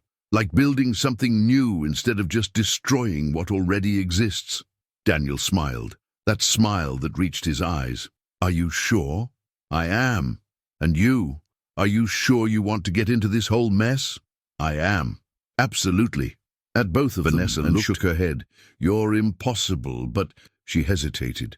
"If you can arrange a way for me to have the money without destroying anyone's life, I accept Camilla's proposal." "Do you really accept?" Camilla asked, hopeful. "I do, but with one condition." "What?" "If in 2 months you can't solve this, I'm going ahead with the original process. And then I don't want to hear any more complaints from anyone." Daniel and Camilla looked at each other. 2 months? Daniel asked. Is that enough time?" Camilla wanted to know. "It'll have to be." They shook hands, sealing the agreement. Vanessa left with Bianca, muttering something about crazy lovebirds. Daniel and Camilla were left alone in front of the bakery. "And now?" she asked. "Now we have 2 months to solve the mess of 2 generations." "No pressure at all," Camilla laughed. "None," Daniel agreed, laughing too. They looked at each other, and the day's tension began to give way to something lighter. "Daniel?" "Yes?" "When you said you were in love with me, were you serious?" "Completely serious. And you? How do you feel about that?" Camilla thought for a moment. Scared, confused, but, she smiled shyly, maybe a little in love too. Daniel approached her. "Just a little?" "Well, maybe more than a little." He held her face with both hands. "Are you sure you want to get into this? This whole story with me, with all this mess?" "No," Camilla answered honestly. "I'm not sure of anything, but for the first time in my life, I want to find out where this leads." Daniel kissed her again, this time with more confidence, more intensity. When they separated, both were breathless. 2 months, he murmured against her forehead. 2 months, she agreed, to solve everything. "And if we can't?" Camilla smiled, a smile that mixed determination and hope. "Then at least we tried, and maybe that's more important than succeeding." That night, Camilla arrived home with a different energy. Vanessa was in the kitchen making dinner while Bianca played with pots on the floor. "So," Vanessa asked, "did you two come up with some miraculous plan?" "Not yet, but we're going to start tomorrow." "Start how?" Camilla sat at the table. "We're going to look for other lawyers, other specialists. We're going to study the complete will. We're going to find out if Edward really wanted to harm his own heirs or if there was another intention. And if you find out he was just a crazy old man who wanted to complicate everyone's life, then we'll deal with that when the time comes." Vanessa stopped stirring the pot and looked at her sister. "Camilla, can I ask you a personal question?" "Sure. Are you doing this for Daniel or on principle?" Camilla thought about the question. "Both, I think. And for a third thing, too." "What third thing?" "For me. For the first time in my life, I'm doing something because I really believe it's right, not because I'm forced to, or because I have no choice." Vanessa approached and sat next to her sister. "And if it goes wrong? What if in the end you lose everything? The money, Daniel, everything. Then at least I'll know I tried, and that's already more than our grandmother had a chance to do." Vanessa nodded slowly. "Okay. But promise me that if everything goes wrong, you won't blame yourself forever." "I promise. And you promise you won't blame me either?" "I promise." The two sisters hugged, sealing a truce that had started with a fight but was ending with mutual understanding. The next morning, Daniel arrived at the bakery with a pile of law books and fierce determination. "I brought research material," he announced, showing the books to Camilla. "Where did all this come from?" "UCLA Law School. I talked to a professor who's a specialist in inheritance law. He lent me the books and gave some tips." "And?" And I found out our case isn't as uncommon as we thought. Apparently in the 20th century, some wealthy businessmen really left strange clauses in wills to correct past mistakes. Camilla picked up one of the books and flipped through the marked pages. Does this mean Edward might have done this on purpose? To compensate for what he did to Maria? It's possible. But it's also possible he did it to complicate his children's lives. Some people do this when they're angry with the family. How are we going to find out what his real intention was? Daniel opened a folder he had brought. By investigating his life in the final years more deeply, talking to people who knew him, finding out if he had remorse or if he was just vindictive. And how do we do that? Starting here, Daniel showed an address written on a sheet of paper. This is the address my father gave me. The person who knew your grandmother when she returned to San Diego. Camilla read the address. Ocean Beach Boulevard, 347. I know this street. It's near the house where I lived when I was a child. Want to go there today? Now? Why not? Mr. Rodriguez can. Take care of the bakery for a few hours. Camilla hesitated. Part of her was curious to meet someone who had known Maria, but another part was afraid of what they might discover. Okay, she decided. Let's go. The address led them to a simple house in a residential neighborhood. It was an old construction, well maintained, with a small front garden full of roses. This is it. Daniel checked the address. They knocked on the door and were answered by a lady with white hair, in her 70s, wearing a floral apron. Yes? She asked. Good morning, ma'am. We're looking for someone who knew Maria Martinez in the 80s. We were given this address. The lady's eyes widened. Maria Martinez. It's been so long since anyone mentions that name. Did you know her? Camilla asked, her heart racing. I did, dear. She lived here with me for a few months in 1985. The lady studied them. I'm Camilla, Maria's granddaughter, and this is Daniel. Maria's granddaughters. The lady put her hand to her chest. My God, how you've grown. I'm Mrs. Wilson. Please, come in, come in. They were led to a small but cozy living room full of photographs and plants. I need to tell you, dear, Mrs. Wilson addressed Camilla. Your grandmother talked about you all the time. You were the reason she wanted to live. What do you mean? Camilla asked. When she arrived here, she was very sick. Pancreatic cancer, quite advanced. The doctors said she had few months to live. So she really had cancer. She did, but that's not what killed her. Daniel and Camilla looked at each other. Mrs. Wilson, Daniel said gently, we know Maria committed suicide. We found the death certificate. Mrs. Wilson sighed deeply. Yes, it was suicide, but not for the reason everyone thinks. What reason? Camilla asked. Maria killed herself because she discovered she was being deceived. Deceived by whom? Mrs. Wilson got up and went to a dresser, from which she took a small box. She asked me to keep some things, said if her granddaughters ever showed up, I should deliver them. Inside the box were letters, photographs, and a small notebook. What is this? Camilla asked, picking up the notebook. The diary your grandmother wrote in her final months. Read it, dear. You'll understand everything. Camilla opened the notebook to a page marked with paper. Maria's shaky handwriting filled the pages.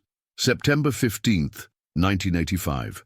I discovered today that I was deceived. Charles Miller didn't refuse to help me because he didn't want to get involved. He refused because the money I asked for the girls was already set aside for them. Camilla stopped reading and looked at Mrs. Wilson.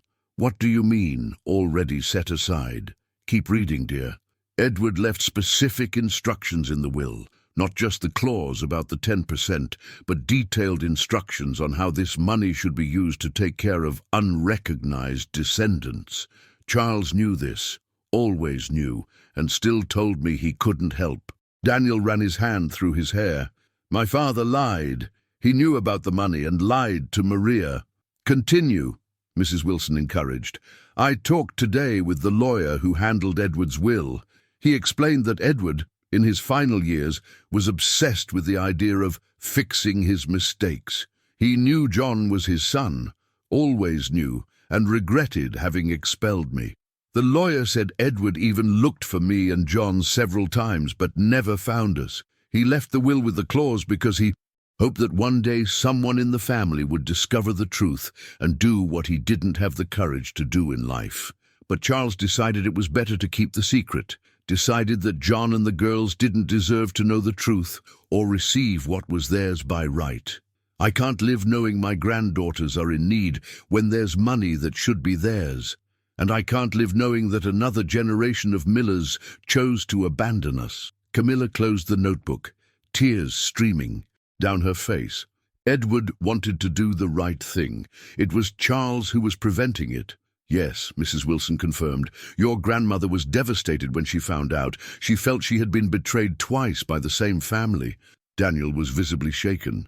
My father lied to all of us. There's more, Mrs. Wilson said, taking an envelope from the box.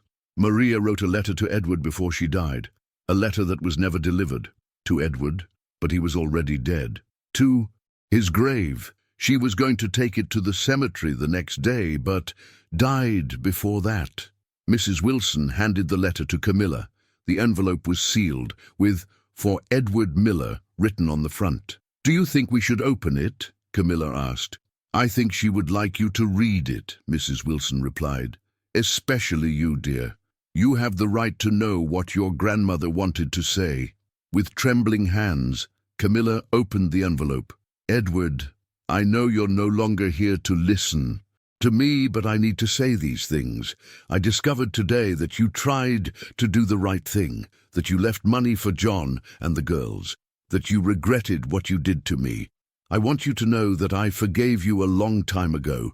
You were young, married, had pressures I didn't understand at the time. I don't hold grudges, but your son is repeating your mistakes. He's choosing to keep secrets, choosing to protect his own family while abandoning ours. I don't know how to make this stop. I don't know how to break this cycle of abandonment and lies. The only people who can break this cycle are our grandchildren. Maybe one day they'll meet. Maybe one day they'll choose to do differently. If that happens, if they find this letter, I want them to know that not everything was pain and abandonment, that there was love too, that you loved me in your way, and I truly loved you. And I want them to know they have a choice. They can choose to repeat our mistakes, or they can choose to be better than we were. Rest in peace, Edward, and pray that our grandchildren are braver than we were. Forever, Maria. When Camilla finished reading, the silence in the room was total. Daniel had tears in his eyes. Mrs. Wilson was crying openly. Our grandmother knew, Camilla whispered. She knew that one day we would meet, and she was right, Daniel said. We met. And now we have the chance to do differently. But how? Your father is alive. He can simply deny everything again. Daniel stood up with determination. Not if I confront him with the evidence. Not if I force him to do the right thing. Daniel, he's your father. And that's exactly why he needs to hear the truth. He needs to understand what his lies caused. Mrs. Wilson approached Camilla. Dear, there's one last thing your grandmother asked me to tell you, if you ever showed up here. What? That you're stronger than she was. That you have the chance to build something new, something good, instead of just carrying the pains of the past. How could she know that? She barely knew me. Mothers and grandmothers know these things, dear. They know in their hearts. Camilla carefully stored all the letters and documents. Mrs. Wilson, thank you so much for keeping all this. It was a pleasure, dear. Your grandmother was a special woman. I'm happy you finally know the truth. On the way back to the bakery, Daniel and Camilla walked in silence, processing everything they had discovered. And now? Camilla finally asked. Now I call my father, and this time he's going to tell me the whole truth. What if he denies it? Then I'll go to Los Angeles. I'll show him the letters, the documents, everything. I'll force him to do what he should have done 20 years ago. This could destroy your relationship with him. Daniel stopped walking and turned to her. Camilla, my relationship with my father is already destroyed. It was destroyed the moment he chose to lie instead of doing the right thing. Now, it's time to rebuild based on truth. And after After we get the money for Vanessa, after we solve all this mess, what happens to us? Daniel smiled, that smile she now knew so well. After that, we find out if we can build something new, something that's just ours, without the weight of the past. The past will always be there, but maybe we can use it to build something better, instead of letting it destroy us. Camilla held his hand. I would like that, even if it's difficult, even if there are still more surprises along the way, especially if it's difficult, because easy things were never worth it. Daniel pulled her close and kissed her right there, in the middle of the street, under the San Diego afternoon sun. Then let's go forward, he murmured. Let's face my father, solve the inheritance and find out what comes next. Together, together. The past is finally coming to light, and the revelations are getting more and more intense. Can you feel the plot twist in the story? Leave in the comments which city you're watching us from. And tell me, do you think Charles will finally tell the truth, or will he try to hide even more secrets? And will Daniel and Camilla be able to overcome all the obstacles from the past? In the next part, the final confrontation with Charles Miller will reveal secrets that will completely change the course of the story. And an unexpected decision by Camilla will leave everyone shocked. Get ready to discover if love can really overcome the wounds of the past. Daniel called his father as soon as they got to the bakery. Camilla could hear the conversation from the other side of the counter, watching the expressions that alternated on his face. Determination, anger, frustration. Dad, I need to talk to you, in person. Today, Daniel was saying, pacing back and forth. No, it can't be over the phone. I have documents here that you need to see. What documents? Letters that Maria left. Letters about you, about what you did. There was a long pause on the other side of the line. Okay, Daniel said finally. Then I'm coming there. I'll be in Los Angeles tonight. When he hung up, Camilla approached. Did he agree to talk? He had no choice. When I mentioned Maria's letters, he went silent. I think he knows exactly what we're talking about. Do you want me to go with you? Daniel stared at her. Do you want to go? I want to be there when your father tells the truth. I want to hear from his mouth why he chose to let my grandmother die believing no one cared about her. Camilla, Daniel hesitated. It might be hard to hear. It might be worse than we imagine. I know, but I need to hear it anyway. Then let's go together. At 4 in the afternoon, they were at San Diego International Airport waiting for the flight to Los Angeles. Camilla had called Vanessa explaining the situation. Are you sure this is necessary? Vanessa had asked. Can't you just sue and be done with it? Van, if we don't. Solve this right now. This shadow will forever hang over us, over me and Daniel, over the money, over everything. Okay, but if you don't come back by tomorrow night, I'm coming after you. During the hour-and-a-half flight, Daniel and Camilla talked about everything, about plans for the bakery, about expectations regarding the confrontation with Charles, about the uncertain future that awaited them. Camilla, Daniel said when Los Angeles was already appearing on the horizon, regardless of what. My father says today, I want you to know something. What? I don't regret anything. Buying the bakery, meeting you, falling in love with you. Even if all this goes wrong, I don't regret it. Why are you talking like it's an ending? Because maybe it is. Maybe after today, you'll look at me and only see the son of the man who destroyed your family. Camilla held his hand. Daniel, your father made choices you didn't make. You're not responsible for his mistakes. But I carry his last name. I carry his inheritance, literally and figuratively. And I carry my grandmother's last name and story. That doesn't define me completely. Just like your father's story shouldn't define you. Daniel kissed her softly. How do you manage to be so wise at 22? Because I had to grow up fast, and because I learned that holding grudges only hurts those who hold them. Charles Miller's apartment was in an elegant building in Beverly Hills. When the doorman announced their arrival, there was a long pause before authorization. Charles received them at the apartment door.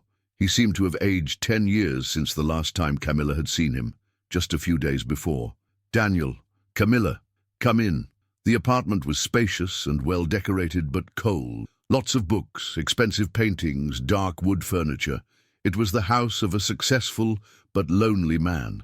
"Where are the documents you mentioned?" Charles asked, without preambles. Daniel placed a folder on the living room table.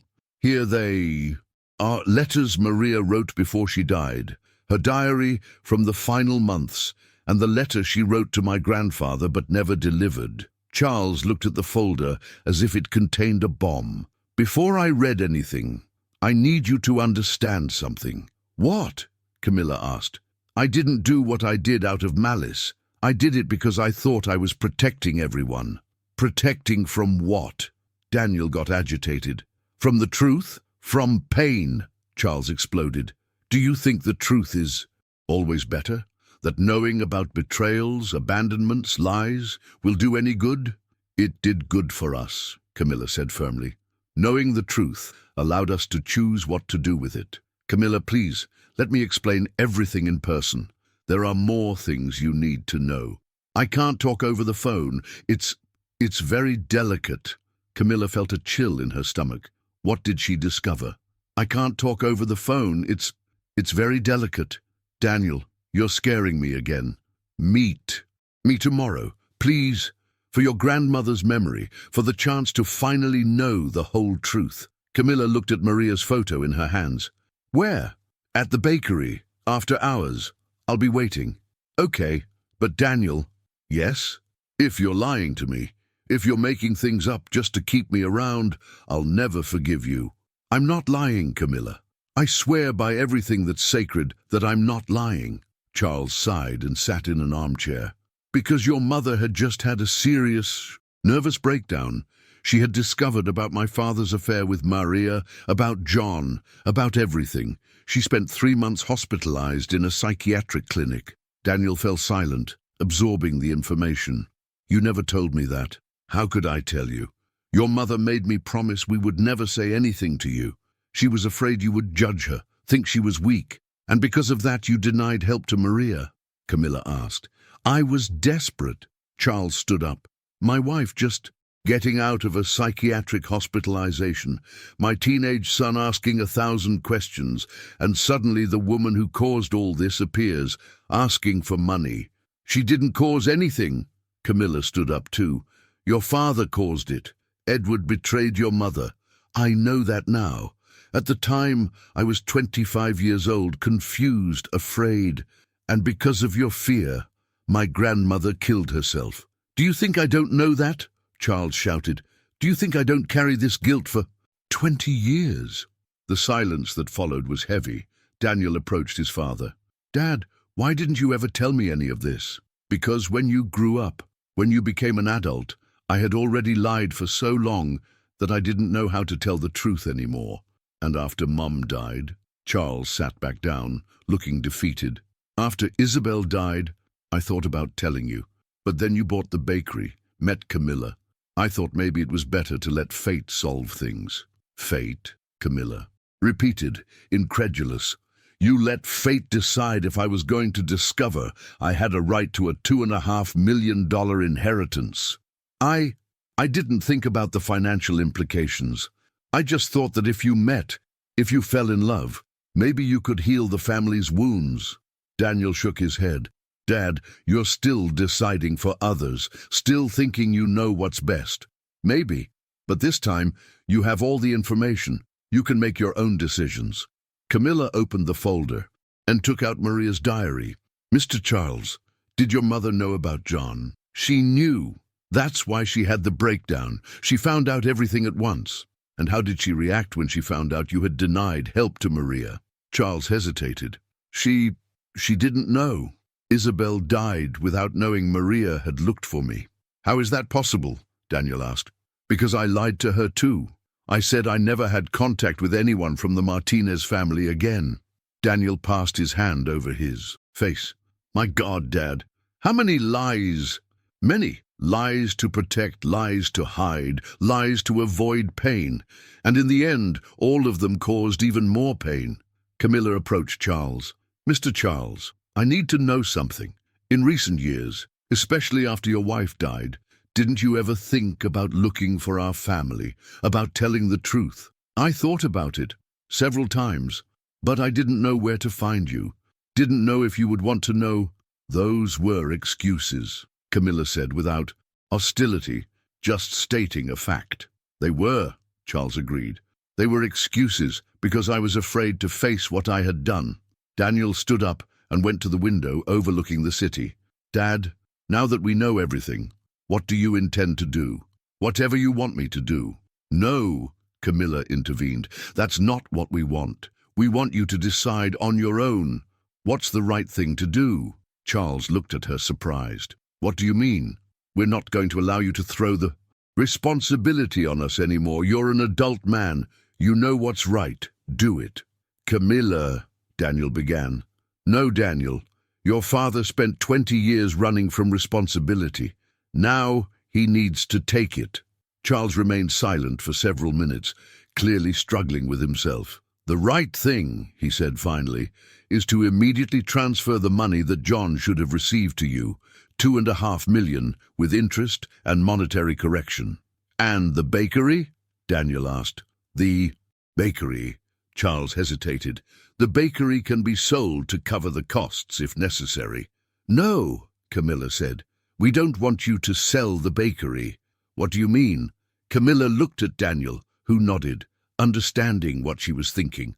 We want you to transfer the money to Vanessa. She has a small daughter, needs to study, restart her life, but I'm going to give up my part in exchange for the bakery. Camilla, no, Daniel protested. Yes, Daniel, you said you wanted to do things differently, right? So let's do it.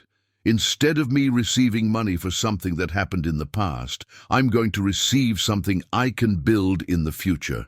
Charles approached her. You want the bakery? I want to be Daniel's partner in the bakery. I want to help transform that place into something new, something good, something that honors my grandmother's memory without carrying the weight of past mistakes. Daniel stared at her. Are you sure? Absolutely. And you?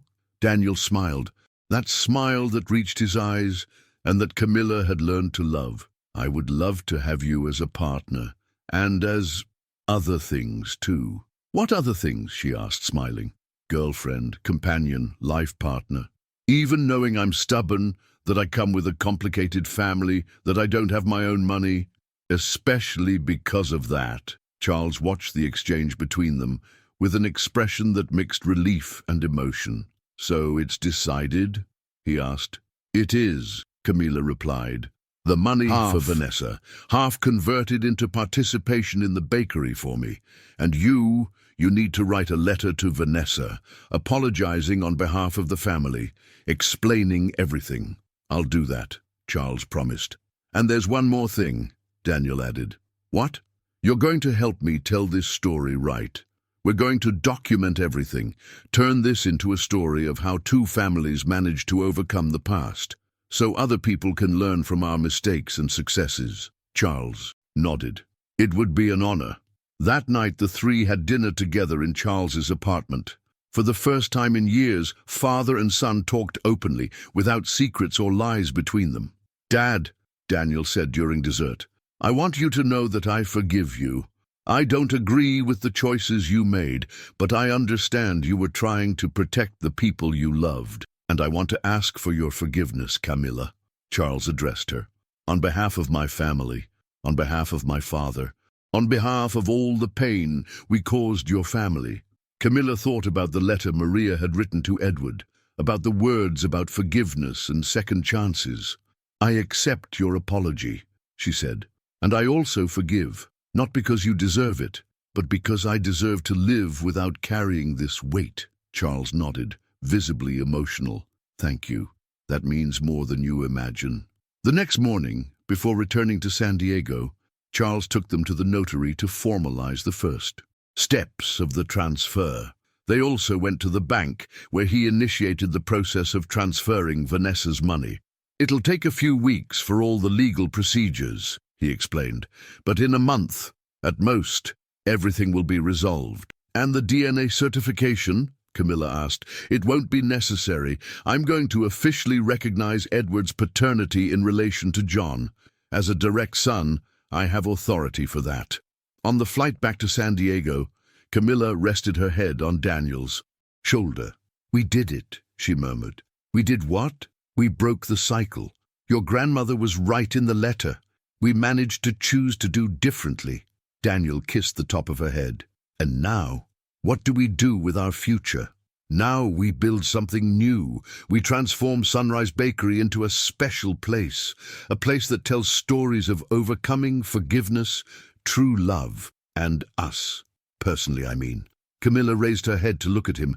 "Personally, I think we should officially date, get to know each other properly, see if we can build something solid, without rushing, but with a lot of intention." Daniel smiled. "I like that idea."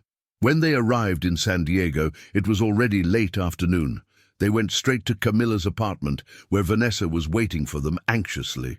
"So?" she asked as soon as they entered. "Everything worked out, Van," Camilla replied, hugging her sister. "You're going to receive the money, more than $1 million. Vanessa sat heavily on the sofa. "More than $1 million, she repeated. "And you, what are you going to receive?" "I'm going to receive something better than money. I'm going to receive an opportunity." "What opportunity?" "To be a partner in the bakery. To build something that's mine. To have a life I chose, not a life that happened to me." Vanessa looked at Daniel. "And you agree with this?" "More than agree. I'm happy about it.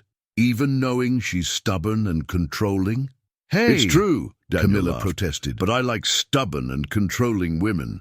Bianca, who had been playing on the floor, approached Daniel and raised her arms. "Uncle," she said. "She wants you to pick her up," Vanessa explained. Daniel picked up the girl, who immediately started playing with his shirt button. "Uncle Daniel," Camilla tested the sound, "has a nice ring to it." "It does," Daniel agreed, making faces at Bianca, who laughed delightedly. Vanessa watched the scene with a smile. "You know, this is going to work out, right?" "How can you be sure?" Camilla asked. "Because you complete each other. You're all controlled and responsible. He's more relaxed and dreamy. You think about the present. He thinks about the future. You're like two halves of one person." "Isn't that kind of cliché?" Daniel asked. "Clichés become clichés because they're true," Vanessa replied. "And you two, even with all this family confusion, make sense together." That night, after Daniel left, the two sisters stayed talking in the kitchen. "Camilla, can I ask you something?" Vanessa said. "Sure. Are you scared?" "Of what?" "Of everything. The relationship, the bakery partnership, having made the right decision." Camilla thought about the question. "I am. Very scared, but I'm also sure it's the right path." "How can you be scared and sure at the same time?" "Because the best decisions in life always scare you. If it didn't scare you, it would mean it's not worth it." Vanessa nodded. "And me? What do I do with all this money? I've never had so much money in my life." "You do what you always wanted to do. Go back to school, give Bianca a better life, buy a house, live." "And you? Won't you be jealous of me being rich while you keep working?" Camilla laughed. "Van, I'm going to have a bakery. I'm going to work with the person I love. I'm going to build something that's mine. I don't need millions to be happy. But if one day you change your mind, if one day I change my mind, you lend me some change," Camilla joked. They both laughed, and for the first time in years there was no tension between them. They were just two sisters who had gone through a storm and managed to reach the other side still together. 3 weeks later, all the papers were signed. Vanessa had officially received her part of the inheritance. Camilla had become an official partner of Sunrise Bakery, and Daniel and she had started planning the renovations and improvements to the establishment. "How about we turn that small office into a reading area?"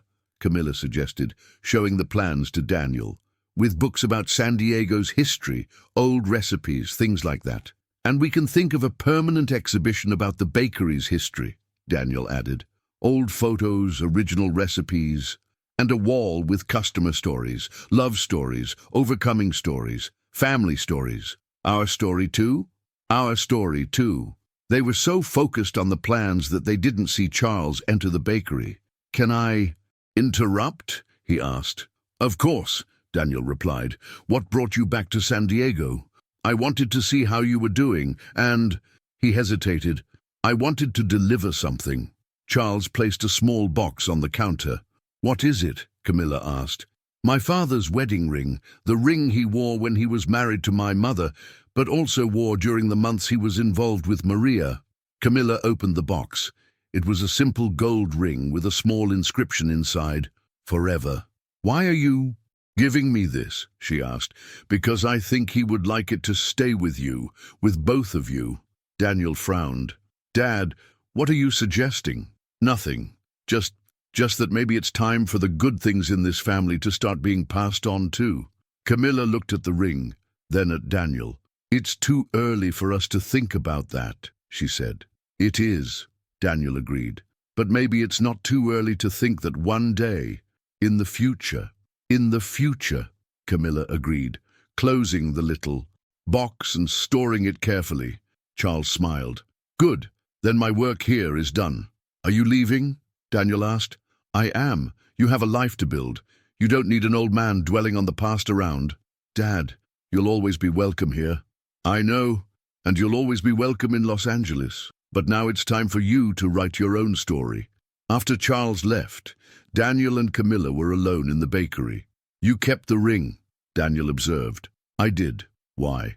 "Because sometimes bad things from the past can become good things in the future.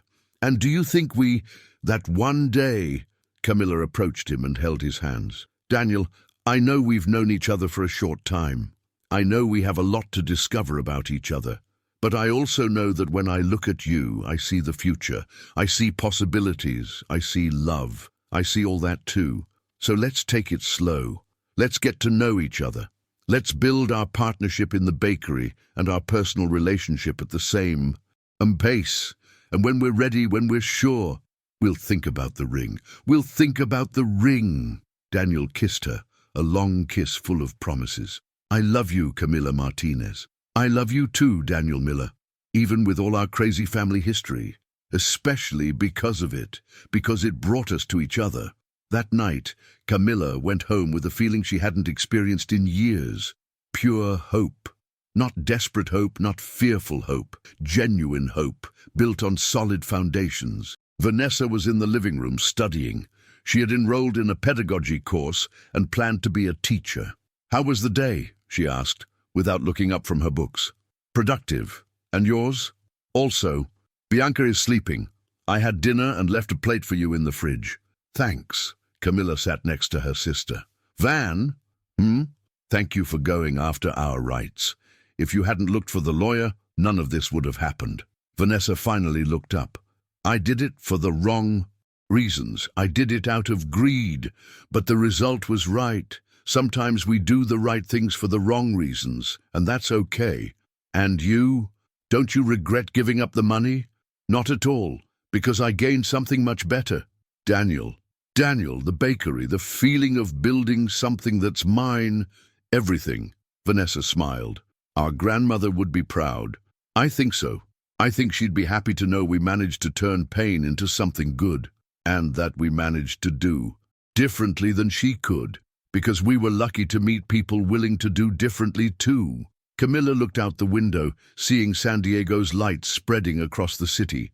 Somewhere out there, Daniel was probably doing the same thing, looking at the same city, thinking about the same future, and for the first time in many years, Camilla Martinez slept without worrying about the next day, because she knew that, regardless of what came, she had resources to deal with it. She had love. She had partnership. She had purpose. She had, finally, a story worth telling. What an incredible journey coming to an end. Can you feel the emotion of this transformation? Leave in the comments which city you're watching us from and tell me, which moment moved you the most in this story? Do you believe Daniel and Camilla will manage to build a happy future together? In the final part, we'll discover how everyone's life transformed a year later, and a very special surprise awaits us. Prepare your heart for the most emotional ending you can imagine. 1 year later, Sunrise Bakery had been completely transformed. The walls now displayed old photographs of San Diego, mixed with images of the bakery itself over the years. The former office had become a cozy reading corner with leather armchairs and a bookshelf full of books about local history and traditional recipes. But the most striking change was the panel on the main wall, Stories of New Beginnings, where customers could leave their own stories of overcoming, love, and second chances. Camilla was behind the counter, wearing a new apron embroidered with partner owner, when the door opened with the familiar tinkling of the bell. Daniel entered carrying a box of breads fresh from the oven, his face flushed from the kitchen heat. "The honey breads turned out perfect," he announced, placing the box on the counter. "I think we finally got your grandmother's recipe right." "How did you get my grandmother's recipe?" Camilla asked, curious. "Mrs. Wilson taught me. She said Maria made the best honey breads in San Diego." Camilla smiled. That smile Daniel had learned to love even more during the past year. "You keep surprising me." "That's what boyfriends are for," he replied, stealing a quick kiss. "Boyfriends?" A familiar voice came from the door. "I thought by now you'd be engaged." It was Vanessa, entering the bakery with Bianca running ahead. The girl, now 4 years old, ran straight to Daniel. "Uncle Daniel! Uncle Daniel, look what I learned!" she shouted, doing a clumsy somersault in the middle of the bakery. "Wow!" Daniel pretended to be impressed. "You became an acrobat." "Bianca, be careful not to knock anything over," Vanessa scolded, but she was smiling. Vanessa's transformation over the past year had been as impressive as the bakery's. She was in her second semester of the pedagogy course, had bought a small but nice apartment, and had a new confidence that didn't exist before. "How were classes today?" Camilla asked. "Great. I'm doing an internship at a school near home. The kids are crazy, but I love it. And there's still time to meddle in our love life," Daniel joked. "There's always time for that," Vanessa replied, "especially when you two keep stalling on something that's obvious to everyone." "What's obvious?" Camilla asked, feigning innocence. "That you're going to get married. Look how you work together, how you understand each other, how you take care of each other." "No, Camilla, everyone sees it. Mr. Rodriguez keeps asking when the wedding will be. Mrs. Henderson already offered to make the cake. Even Bianca asks when you're going to become Aunt Camilla for real." "I'm already her real aunt," Camilla protested. "You know what I mean." Daniel and Camilla looked at each other. It was a conversation they had been avoiding for months, but that constantly hung in the air. "Maybe it's time to talk about this," Daniel said softly. "Here? Now?" Camilla asked. "Why not? We're family here." Vanessa sat at one of the tables with Bianca on her lap, clearly not intending to leave. "Go ahead, Daniel. What's your plan?" Daniel laughed nervously. "I don't have an elaborate plan. I just know I want to spend the rest of my life with Camilla. I want to wake up every day next to her. I want to build our dreams together. I want to have children with her." "Children?" Camilla repeated, surprised.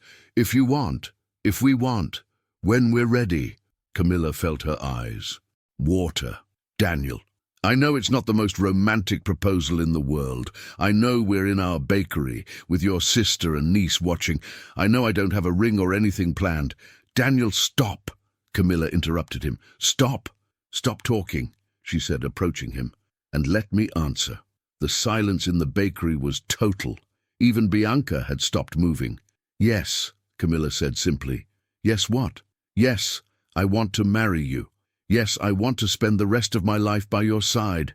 Yes, I want to have children with you. And yes, I think here in our bakery, with our family watching, is the perfect place for this proposal." Daniel picked her up and spun her around, making her laugh. Vanessa started clapping, and Bianca, without understanding much of what was happening, started clapping too. "Wait," Daniel said, putting Camilla down.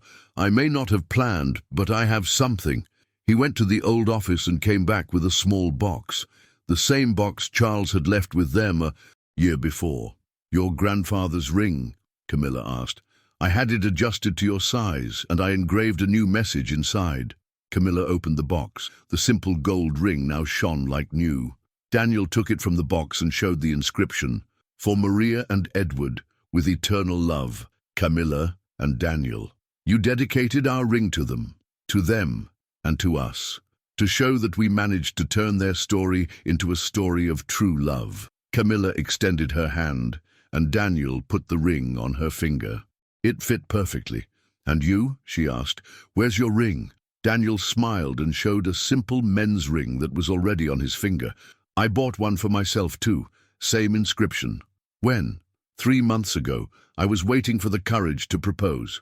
Vanessa stood up, still with Bianca in her arms.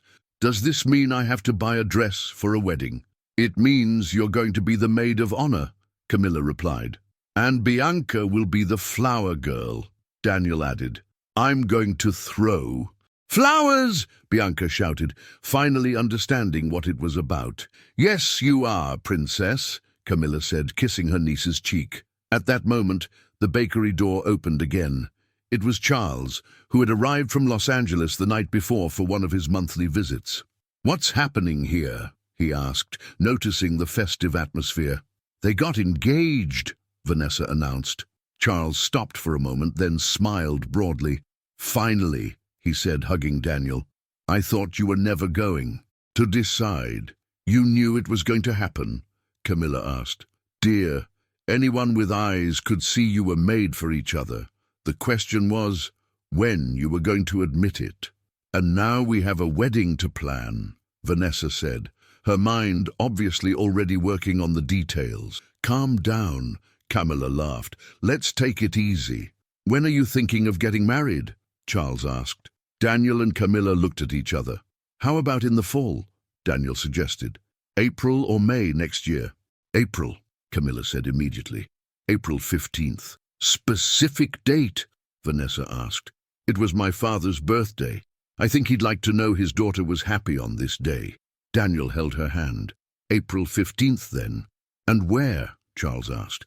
"How about here?" Camilla suggested. "At the bakery where everything began." "Here?" Vanessa frowned. "Camilla, the bakery is small. We can do it in the square across the street. Set up a simple ceremony outdoors, and then the party here inside." "A wedding party in a bakery?" Charles asked. "Why not?" Daniel said. "We'll serve artisan breads, homemade sweets, fresh coffee.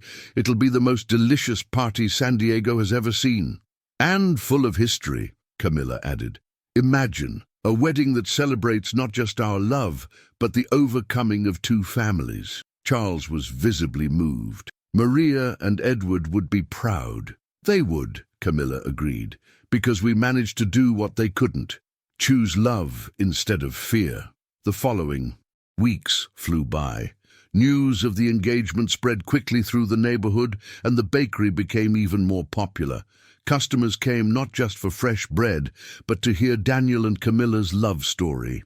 "You need to write a book," suggested Mrs. Henderson during one of her daily visits. "A story like this deserves to be told to the whole world." "Maybe one day," Camilla replied, "when we have time. When we're sure the story is complete," Daniel added. "What do you mean?" Mrs. Henderson asked.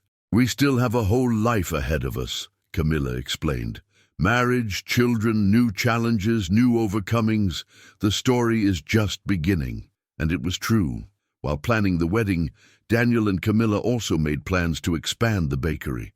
They wanted to open a second location, especially focused on events, weddings, birthdays, celebrations.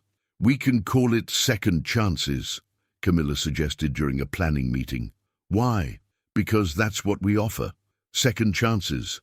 For families to reunite, for people to fall in love, for bad stories to become good stories." "I like it," Daniel approved. "Second Chances Bakery. And we can partner with family therapists, wedding planners, people who work with reconciliation." "Camilla, you're thinking big." "I am. Because I learned that when we think small, we receive small. When we think big, we receive big." "And aren't you afraid it might go wrong?" "I am, but I'm more afraid of not trying." In December, 3 months before the wedding, Vanessa showed up at the bakery with a strange expression on her face. "Did something happen?" Camilla asked immediately. "Something happened," Vanessa confirmed, "but something good." "What?" "I met someone." Daniel and Camilla stopped what they were doing. Met how? Camilla wanted to know. At college. He's a physical education teacher. He's been separated for 2 years, has a son Bianca's age. And, Daniel encouraged, and he asked me out, and I said yes. Van! Camilla shouted, hugging her sister. How wonderful! Calm down. It's just a date. It might not lead to anything. It might lead to everything, Daniel said. You deserve to be happy, Vanessa. Do you think so? Even being a single mother, even with all our complicated history? Especially because of our complicated history, Camilla said, because you learned to be strong, independent, to value the right things. And if he doesn't accept Bianca, then he's no good and you look for another one. Is it that simple? It's that simple. 2 months later, Vanessa showed up at the bakery holding hands with a tall, dark man with an easy smile. Camilla, Daniel, this is Roberto. Roberto, my sister and my future brother-in-law. Nice to meet you, Roberto said, shaking both their hands. Vanessa talks about you all the time. I hope good things, Daniel joked. Only good things, especially about this bakery. She said you make the best honey breads in San Diego. My grandmother made them, Camilla corrected. We just learned the recipe. Can I try one? While Roberto tasted the breads and talked to Daniel about football, Vanessa pulled Camilla to a corner. What do you think of him? She whispered. I think you're radiant. That's what matters. He's good with Bianca. He has patience, plays with her, treats her like she's his daughter. And you? How do you feel with him? Happy. For the first time in years, I feel complete. Then that's what matters, Camilla. Yes? Thank you. What for? For showing me it's possible to choose love instead of fear. For teaching me we deserve to be happy. The two sisters hugged, and Camilla felt immense gratitude for everything they had been through. The difficulties, the fights, the reconciliations, everything had contributed to bringing them to that moment. April 15th, wedding day. The morning dawned sunny, with that nice cool weather of the California fall. Balboa Park had been decorated with simple flowers, daisies and white roses, and wooden chairs arranged in a semicircle. Camilla was getting ready in the old apartment, the same one where she had lived during all the difficult years. Vanessa was helping her with the dress, a simple but elegant model, with delicate lace and a discreet train. You look beautiful, Vanessa said, adjusting the veil. I'm nervous. It's normal. I'd be nervous too if I were marrying my third cousin in a public square, Vanessa joked. Van, Camilla laughed, feeling the tension decrease. Ready? Ready. They went down together, with Bianca running ahead, throwing rose petals along the way. Roberto was waiting for them downstairs, in a borrowed suit, proud to have been invited to be part of the family. In the square, about 50 people were gathered. Bakery customers, old co-workers, neighbors, friends that Daniel and Camilla had made over the past year. In the center, Daniel waited in a navy blue suit, visibly nervous. Next to him was Charles, who would act as both father of the groom and officiant of the ceremony. He had become qualified as a celebrant, especially for the occasion. When the music started, a guitar played by Mr. Rodriguez, who had revealed this hidden talent, Daniel turned and saw Camilla walking toward him. She came alone, as she had chosen. Nobody gives me to anybody, she had said. I give myself by my own choice.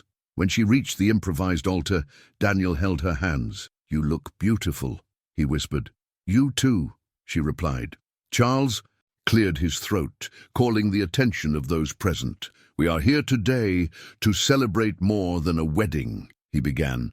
We are celebrating proof that it's possible to transform pain into joy, secrets into truths, and mistakes into successes. Daniel and Camilla represent the hope that future generations can do better than previous ones, that love can overcome fears, prejudices, and old grudges. They chose to get married here, in front of the bakery where they met, because they believe the best futures are built on solid foundations of the present, not on fantasies of what could have been. Daniel and Camilla had written their own vows. Daniel went first. Camilla, a year and a half ago, I was a lost man, carrying guilts that weren't mine and running from truths that haunted me. You taught me that facing the past is the only way to build a future. I promise you that I will always choose truth, even when it's difficult. I promise that I will always see you as you really are, strong, brave, generous, and infinitely lovable.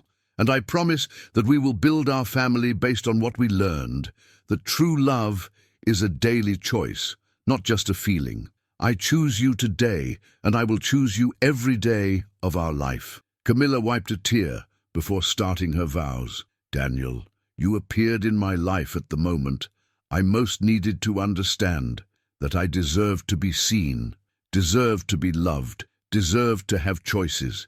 You taught me that I don't have to carry the world alone, that I can share the weights and multiply the joys. I promise you that I will always fight for our dreams, even when they seem impossible.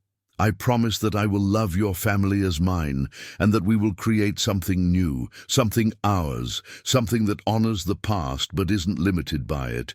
And I promise that no matter what comes ahead, we will face it together, as true partners. Charles smiled, clearly moved. Now, the rings. Bianca ran up to them with a small lace pillow, where the 2 golden rings were. Daniel put the ring on Camilla's finger. With this ring, I commit to loving you every day, good and bad, easy and difficult. Camilla put the ring on Daniel's finger. With this ring, I commit to building with you a story worth telling. Then, by the powers vested in me, I pronounce you husband and wife, Charles announced. Daniel, you may kiss the bride. The kiss was long, warm, enthusiastically applauded by everyone present. When they separated, Camilla was radiant. Daniel had tears in his eyes. We did it, she whispered. We did it, he agreed. The party that followed was exactly as they had planned, simple, warm, full of stories and laughter. The bakery had been decorated with small lights and flowers. The tables were full of artisan breads, homemade sweets, and steaming coffee. During dinner, Charles asked for the floor. I want to make a special toast, he said, standing up, to Edward and Maria, who are here with us in spirit, to Isabel, my dear wife, who would have loved to meet Camilla, and especially to the newlyweds, who taught us it's never too late to do the right thing. Cheers, everyone toasted. Around 10 at night, when the party was at its peak, Vanessa approached the newlyweds. Can I talk to you two quickly? They went out to the sidewalk in front of the bakery. What is it, Van?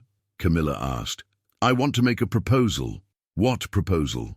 Vanessa took a deep breath. I want to invest part of my money in the bakery's expansion. What do you mean? Daniel asked.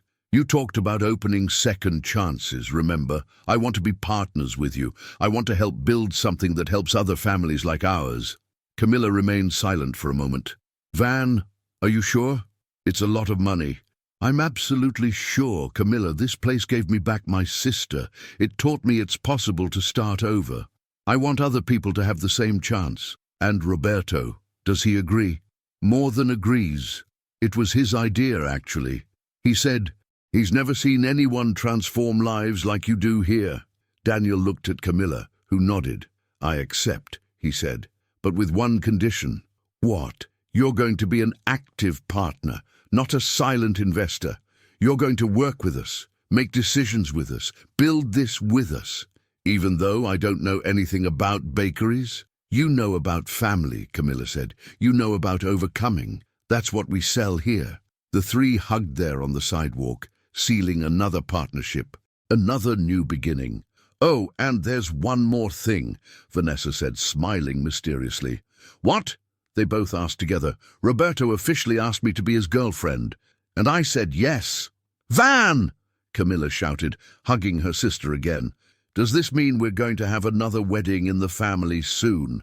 Daniel asked. Who knows? Vanessa replied, blushing. Let's take it slow. We learned from you that the best things take time to build. When they returned to the party, the band that Mr. Rodriguez had hired was playing a slow song. Daniel extended his hand to Camilla. May I have this dance, Mrs. Miller? Mrs. Miller, she tested the sound. I like how it sounds. They danced in the middle of the bakery, surrounded by friends, family, the walls that had witnessed the beginning of everything. Camilla rested her head on Daniel's shoulder and closed her eyes. "What are you thinking about?" he asked. "About how funny life is. A year and a half ago I was an invisible woman, working in a bakery with no future prospects. Today I own the bakery. I'm married to the man I love, with plans to expand the business. And I wonder what our grandmother would think of all this. I think she would think it was worth it, that all the pain, all the struggle, all the tears were worth it if they led to here." "Do you really think so?" "I'm sure, because look what we built. A family that chooses each other every day, a business that transforms lives, a love that overcame all barriers. And now, what comes next?" Daniel smiled, that smile that reached his eyes and that she had learned to love. "Now we live. We build our house, our children, our dreams. And when we're old, we tell this story to our grandchildren, so they know it's always possible to choose love instead of fear. Our children will have the family neither you nor I had. They will. They'll grow up knowing who they are, where they come from, and that they are loved unconditionally." "How many children do you want?" Camilla asked, playing. "However many you want. 2, 3, 4. "Calm down," she laughed. "Let's start with one and see how we do." "When?" "When we're ready. When the new bakery is running. When we have our house." "Our house," Daniel repeated. "I like how it sounds. I like it. Our house, our family, our life." The music was ending, but they continued dancing in silence, enjoying the moment, the place, the certainty that they were exactly where they should be. "Camilla?" Daniel whispered.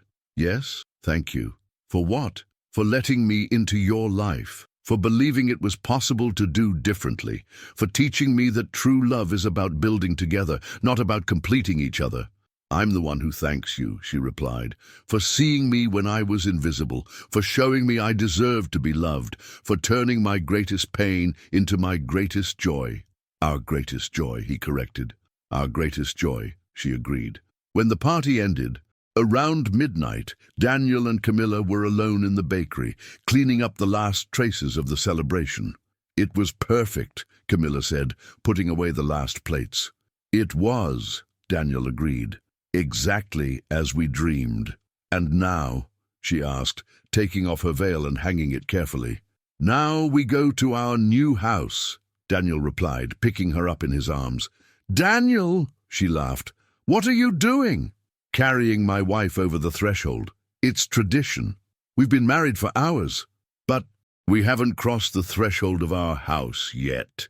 They had bought a small house a few blocks from the bakery. 2 bedrooms, small yard, porch where they could have coffee on Sunday mornings. Nothing luxurious but theirs. When Daniel put her down at the entrance of the house, Camilla looked around. Her few things mixed with his few things, creating something new, something that was both of theirs. "Mrs. Miller," Daniel said, offering his arm, "welcome to the rest of our life." "Mr. Miller," she replied, accepting his arm. "I can't wait to see what we're going to build together." And when they closed the door behind them, they sealed not just the end of a long journey, but the beginning of an even greater adventure, building a life based on conscious choices, true love, and the certainty that sometimes the best stories begin with the greatest pains. Outside, San Diego slept peacefully. At Sunrise Bakery, a new sign shone under the streetlights. "Coming soon, Second Chances Bakery." Because every story deserves a happy ending. And somewhere, Maria and Edward finally rested in peace, knowing their mistakes had been transformed into the successes of a new generation, that love had conquered fear, that their families were finally united. And so ends our exciting journey. What an incredible story of overcoming forgiveness and true love. Leave in the comments which city you're watching us from and tell us which was your favorite part of this beautiful story. Do you believe Daniel and Camilla lived happily ever after? And what message did this story leave in your heart? If you made it this far, thank you so much for embarking on this journey with us. Don't forget to leave a like if the story touched your heart. Comment which city you're watching us from. Subscribe to the channel for more exciting stories like this one. Suggest new ideas for upcoming stories. And here's the big surprise we promised at the beginning. This story proves that no matter where you come from or how many difficulties you've faced, you can always choose to write a happy ending for your life. Just like Camilla and Daniel did, you too can transform your pains into strength, your fears into courage, and your new beginnings into victories.